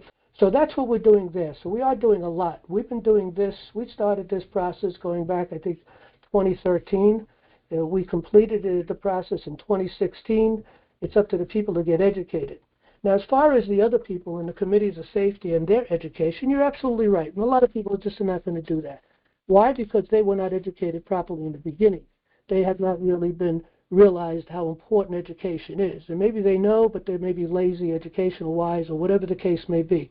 We need to get into our schools. We have a plan to get into our schools, a plan to proper education for our children. Their children need to know that when they become adults, they need to give back. They need to put their time in and give back to this great nation of ours that's offering the liberty that we have. And they need to be the preservers of that. So we need to educate children to come to a better understanding of how important education is. But meanwhile, Thomas Jefferson said, well, we don't have government by the majority. We have government by the majority that participates. So if you have 5 people in your committees of safety that's really serious and is educating themselves, okay, and you'll probably get more than that as time goes on, but 4 or 5 people will have their own specialty. I'm telling you, some people will want to see it all and do it all. You do get up to 40 people in one of my meetings. Okay. I think there's something going on here in this county, and I think it's about the boom. Well, one of the things you need to do is get them to a Monday night meeting because they can get a lot of information here. Look at the thing is they want to focus and want to get things done now. Well, then they're not going to get. they're not going to get it done. It's that simple. Right, but they got to get their status, standing, and jurisdiction. That's the key. It's status, standing, and jurisdiction. No, you don't. We already have status, so we already have jurisdiction. Listen. No, you don't. You're all caps name. You don't. And I know that's a silly thing. Okay, I'm muting you again only because I'm trying to tell you things and you're not listening. Okay, this cap thing. We're not going to argue the cap thing and make ourselves following their rules, the plan that they put out. They created that whole system. That whole system is a fraud, and that's what we're doing. We're fighting the fraud. If you go read our papers, we have a whole different focus on how to deal with this problem. We're certainly not going to say, I'm going to make my standing, I'm going to prove my standing, I'm going to file my papers in the county, I'm going to put down the information I got to put down that I'm one of the people and this, that, and the other thing, and I'm going to a court and I'm going to get rid of the caps and you're going to follow all this is their rules, by the way. This is their rules. It's a fraud, okay? So you do all of that. And then you get before the judge, you click your heels and you say, you think you're going to go into a court of justice, and you're not. It's their game. You can't win it there. It's their court. You're right. It's ink. So, but the building belongs to us. The judge we're paying that to. It's incorporated. The building. Again, I got to mute you because there's other people here, and we're going into way too many subject matters. Got to do one at a time. I'll just finish off with this one here, okay? It does not matter. We own the buildings. Yes, we're making a case, and the case is a record, and it's being recorded, what NLA is doing anyway. Our cases are recorded. We have hundreds of cases. We can prove that the judge out in Washington, the state of Washington, or in Texas, or in Missouri, or Montana, or New York, or New Jersey, or Connecticut, or any place else, they're all breaking the law the same way, with the same words, on the same kinds of cases. That's proof of conspiracy. We're going in for conspiracy. We're waiting to devolution play out. We're going in for conspiracy. Anybody who goes into the courts thinking they're going to fight this thing with this idea of the man on the land, and they're going to make all of these statements and think that all of a sudden they're going to fear them and look, they don't care. They are lawless. And the law is the only way to defeat these people. We're positioning ourselves, we're teaching people if they're doing cases to position themselves in a certain way. You're not going to win now. Very rarely, there could be a case here. I won a case against the IRS. I got an apology letter, and I got a release of lien. Okay? That's a rarity, an extreme rarity. I don't know anybody who's accomplished that.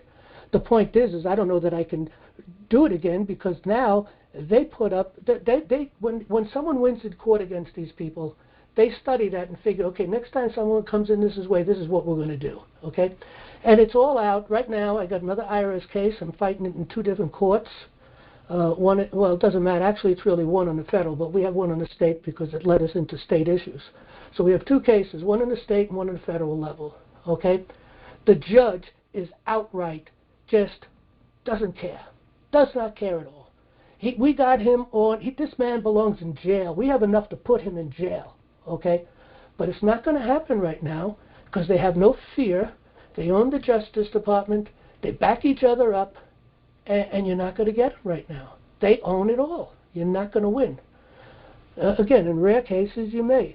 But the cases have been made for a point. That's why we did it. We knew we would lose almost everything, and we only won a couple of cases, a few habeas corpuses, a couple of non-judicial foreclosures. Other than that, we've lost everything else. No surprise to us. We understood that was probably going to happen, but we built the cases. But the people who we filed for that lost their homes, they are going to get their homes back.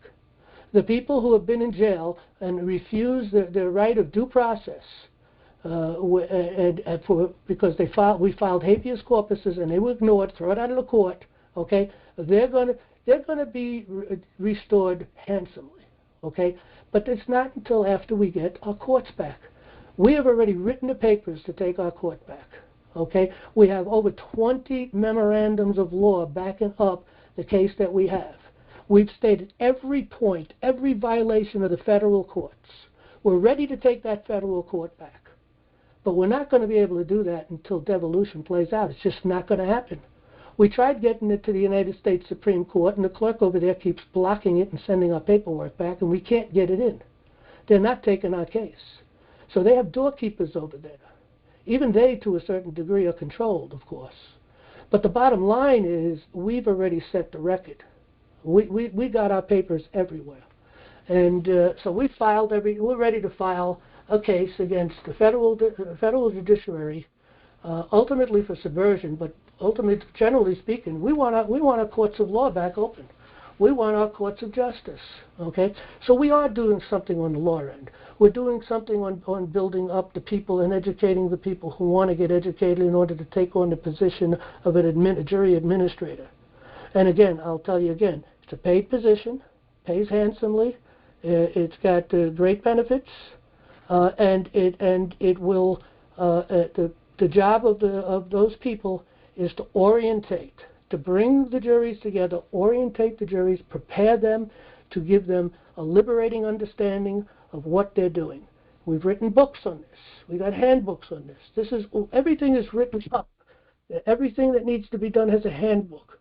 But you're right. Most people are not going to do it. If you got 40 people, they're still going to be helpful. They're going to do little things. They'll be led by a subcommittee leader who has the basic knowledge and is learning, and they're going to say, this is what we need you to do, simple things. They're going to learn during that process anyway. But when it comes to the time of bringing someone in and putting them on the ballot, everybody goes out and walks the papers to get the statesman that they want to put in that position to get them onto the ballot. So they bring them and get them onto the ballot. They'll participate there too. They'll fill the rooms up and be the mob, so to speak, to fill a room up and have standing room only, and even flowing out the doors, okay, when you go to talk to the school boards, when you go to talk to the town boards, the city boards, whatever, the county legislators. That's how we take it back. Most people don't need knowledge, but we do need some people who do, okay? And and they will get knowledge as they participate anyway. So they become better and better at that, okay? And then the fruits of their labor is a great taste. That'll make it even stronger. And and the Committee of Safety should be involved in education. We have lots of educating videos where you pay a 20-minute video on a Monday night when you're doing the whole programming. Maybe in the beginning or at the end, you put a 20-minute video that's going to teach people something. And again, you'll have people who will get highly educated. They will show up. But the bottom line, as Jefferson said, and this is it, if the people expect to be ignorant and free, they expect what never was and never will be. All right, I'm going to give you your mic back, and you can finish your statement or whatever you want, but don't keep it too long because people, and I got to close down. You got it. I was going to go back to my original question, and it had to do with the capitis dementio. Yeah, it's irrelevant to us. It doesn't mean anything to us. We know what it means to them. We're not going to play ball with them. So I happened to look at Loy Brunson's case. Yeah. And right in the first 2 pages of it, he did his case against all cap named people, which is their corporate name, which is their prisoner of war type name. You're not going to get anywhere with that. You're not going to get anywhere with that. This has been exactly. So you can't. 1871. Okay. So common law is still a man and woman, and that's what you're going after. That's right. We don't need nothing more. We're the lawmakers. We make the law. We can prove that.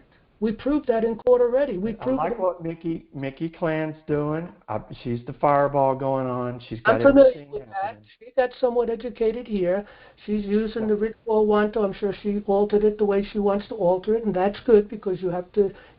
We've taught people how to do a writ quo wanto, what its purpose is, what its power, and everything, the structure of it, and it's meant. The ones that we did, it's meant for people to take and make it theirs. So they did that. I know Gerard, who's a co-founder here at National Liberty Alliance. He's trying to make contact with her to talk with her and see how she's doing. And we'd like to assist her if she's doing anything wrong, if she's capable of taking on correction. Some people aren't, but I think she is. I've listened to her talk. I've listened to what's going on. I think she's got a few problems or little errors, but it's a great work that she's doing. Don't want to knock it at all. I'll support her. Matter of fact, if you go on our website, we do have a page on her. I think it's under Start a Committee of Safety. Yeah, Bond for the Wins, okay? We put her videos up on our website. We're familiar with her. That's our goal. That's what our committee is doing here, and we're going for the bonds of these yes, but judges and that did you sort listen? of thing. We got FOIAs going out on everybody. Were you here on last week's program, last Monday? No. Okay, all right, that's okay. We recorded it. I'm going to tell you, we have a program more powerful than what she's doing, but hers is not unpowerful. It's powerful and it's good. And again, I don't know all the details. Gerard's looking into that, and he'll brief me on what's going on, and eventually, hopefully, we'll have conversation with her and hopefully work together and find correction. We take correction here from time to time. People will correct us, and we've made corrections over the years, a lot of corrections, because you make errors. And I'm sure we still have some errors, and someone will correct us eventually, hopefully. But the bottom line is this. If you go out to today's issues, under today's issues, you come down to today's issues on our drop-down list, okay? And I'm sorry, wrong one, not today's issues. Come down to NLA's Monday Open Forum videos. It's 2 down, okay? Now, if you come down here, last week, this is last week's, how to take back our schools, villages, towns, cities, counties while growing your committees of safety. We have an extremely powerful process that involves the sheriff on serving our writ quo wanto. And there's a process and a procedure we set up. But he's the devil in the house, too. So it's sad. Well, he's been all ignorant paid by the county of. Then you can't call him the devil. He doesn't know what he's doing. He's got to go to the county. Listen to me. Right. Listen, he goes to the county bar attorney to get his information. Exactly, that's what we call. Will you stop and listen? Hold on. You got it. He goes to the bar county attorney to get his information. When he has a legal issue, that's where he goes. Why? He was trained that way, just like you were trained the way you were, and I was trained the way I was. I was ignorant to this until 1999. That's when my eyes were open, in 1999. Prior to that, I was as ignorant, as stupid as everyone else. You go and you get a ticket. You go to court and you pay the ticket because everybody's guilty, and you move on and you keep going. You're just a slave, and you're being beaten by taking your money and time to go to court and all this other crap for code violations that have nothing to do with me. We understand all that. We have a process and a procedure to deal with that too. But the bottom line, though, is this, okay, is that the people have to get themselves free. And they have to come into the courts in a proper manner. They have to set the case. Right now, if you set the case properly and you lose the case, it's okay because you can resurrect it later. That's the key here, because the truth will always prevail. But if you're going to go and you're going to talk about your standing, and you're going to file your paper of who you are as one of the people with your county, and you're going to serve that maybe upon these people, and you're going to use talk about the cap letters and make those arguments, okay, you're going to get absolutely nowhere. And I'll tell you what, there's a lot of people online teaching this stuff, and they're wrong, and they're getting people in trouble. That's a problem, okay? There's a guy that played the game with the money because he went after the SESQ account, and he tried to use it to pay a bill. And he did something with the government. I think it was the IRS. I don't remember. And they sent him a check, $100,000 in change. It was $140,000. It was a big check, and he cashed it. And 30 days later, they took his door down. He was traveling at the time, so he wasn't home. But his wife was home, and his kids were home. It was a real big thing for them to have to go through all that. Nevertheless, he's been on. I spoke with him a couple of times when he was on the run on the road. He couldn't go home. Then I stopped hearing from him. I don't know if they caught him or what happened. But he's on the run. Why? Because he went through the process that they set up. You can't play in their world. You're going to lose. That's for them. It's not for you. When you die, they're going to collect money off your SESQ account because you're chattel, you're livestock. You have a value. And that's the game. A SESQ account has been created for each one of us. And it just builds up and builds up and builds up. And when you die, they come and collect it.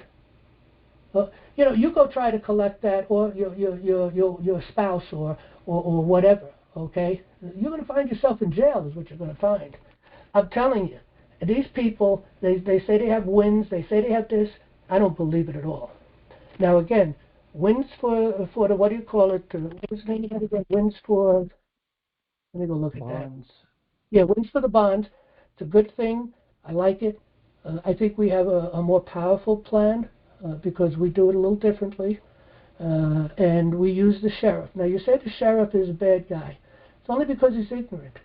Again, if you follow the protocol, we have a plan. How do we talk about it? Go watch the video. This was last week. If they swear to a different constitution No, or swear to a different no, man, look. Yeah, how do you look. do that? How do you figure that out? And how do they get paid if they're No, not getting paid by the county owned? because they don't know. Don't you understand? They're as ignorant as us. When you free them and they come and they have an awakening, they say, whoa, that's the law. Whoa, how are they going to get to that knowledge? Right here, government by consent. Start off with your sheriff. Get him the book, government by consent. It's $39. Go get him the book. And then, and if you follow the procedure on the Committee of Safety, and you go through this process and you follow that, okay, then and you go to and get them a copy of the book. Then you set up a meeting, and eventually we teach you how to reel them in, because you got to educate them to bring them in. And if after you educate him, if he's not the right guy, and you got your committee going and starting to really grow, well, your political committee can do the process and set the paperwork up to pull this guy out of office. We can do a recall out of office in 90 days. We'll bring in another sheriff. Okay, that's the power of the people. And we'll bring in a sheriff, and we'll only support a sheriff that's going to obey the law. We have handbooks on this. We have a sheriff's handbook. We have an elected officials handbook. They need to know the law. They need to understand what their powers and authorities are. And again, until you teach them, all they know is what you knew before you had your awakening. You were, as much of a moron as he is, and as I was. I speak to myself first, okay? Because I didn't know any of those things. But my research, when I became interested in this, and I started researching things, and it led to another thing, to another thing, and to another thing. And I've written about 12 books now at this point, and it's all about trying to take this nation back. But you're only going to have a small percentage that's going to get highly educated. I agree. But I think the kids coming out of school, if the Lord doesn't come before that 20, 30 years down the line, they'll be more involved potentially because their parents would have hopefully at least been involved, and they'll be better educated in a proper education in the school. So that's the plan. We're working on all the levels. Appreciate it. Thanks. All right, I'm going to take one other call. It's really late. As a matter of fact, maybe I shouldn't. It's too late. We're after 12. We usually close down at 11. Next week, I don't know what the subject matter is going to be, but I'm going to try to make it shorter, maybe only spend 20 minutes on a subject, but we'll have more time on open forum. So anybody who's not in the queue, that didn't get tonight in the queue here to speak, try to get into the queue as soon as we open up, and when we get around to it, you'll be the first in line. All right, with that, I apologize we have about 8 people in the queue. I just can't take them. Good night, everybody. Thanks for coming. And again, before we go, let me just make this one point here. If I can get my mouse to work. Okay, where are we? All right, let me... Okay, under today's issue, come down to NLA Monday Open Forum videos. Okay, now we've been starting recently to put these up online on videos. We have all of our open forums on MP3s, but certain ones when we're teaching something, and I want to really try to teach something every Monday if I can, we're going to post those up here, and they go out on YouTube and they go out on Rumble, and they're also put on this page. But anybody who wasn't here for last week, and especially you, Van, for what the information you were looking and talking about, you really need to listen to this one last week when you have the time. You can get this in audio too, but video is much more powerful in my opinion. So let's see, Monday night open forum, administrative courts. We got involved in traffic court the week before.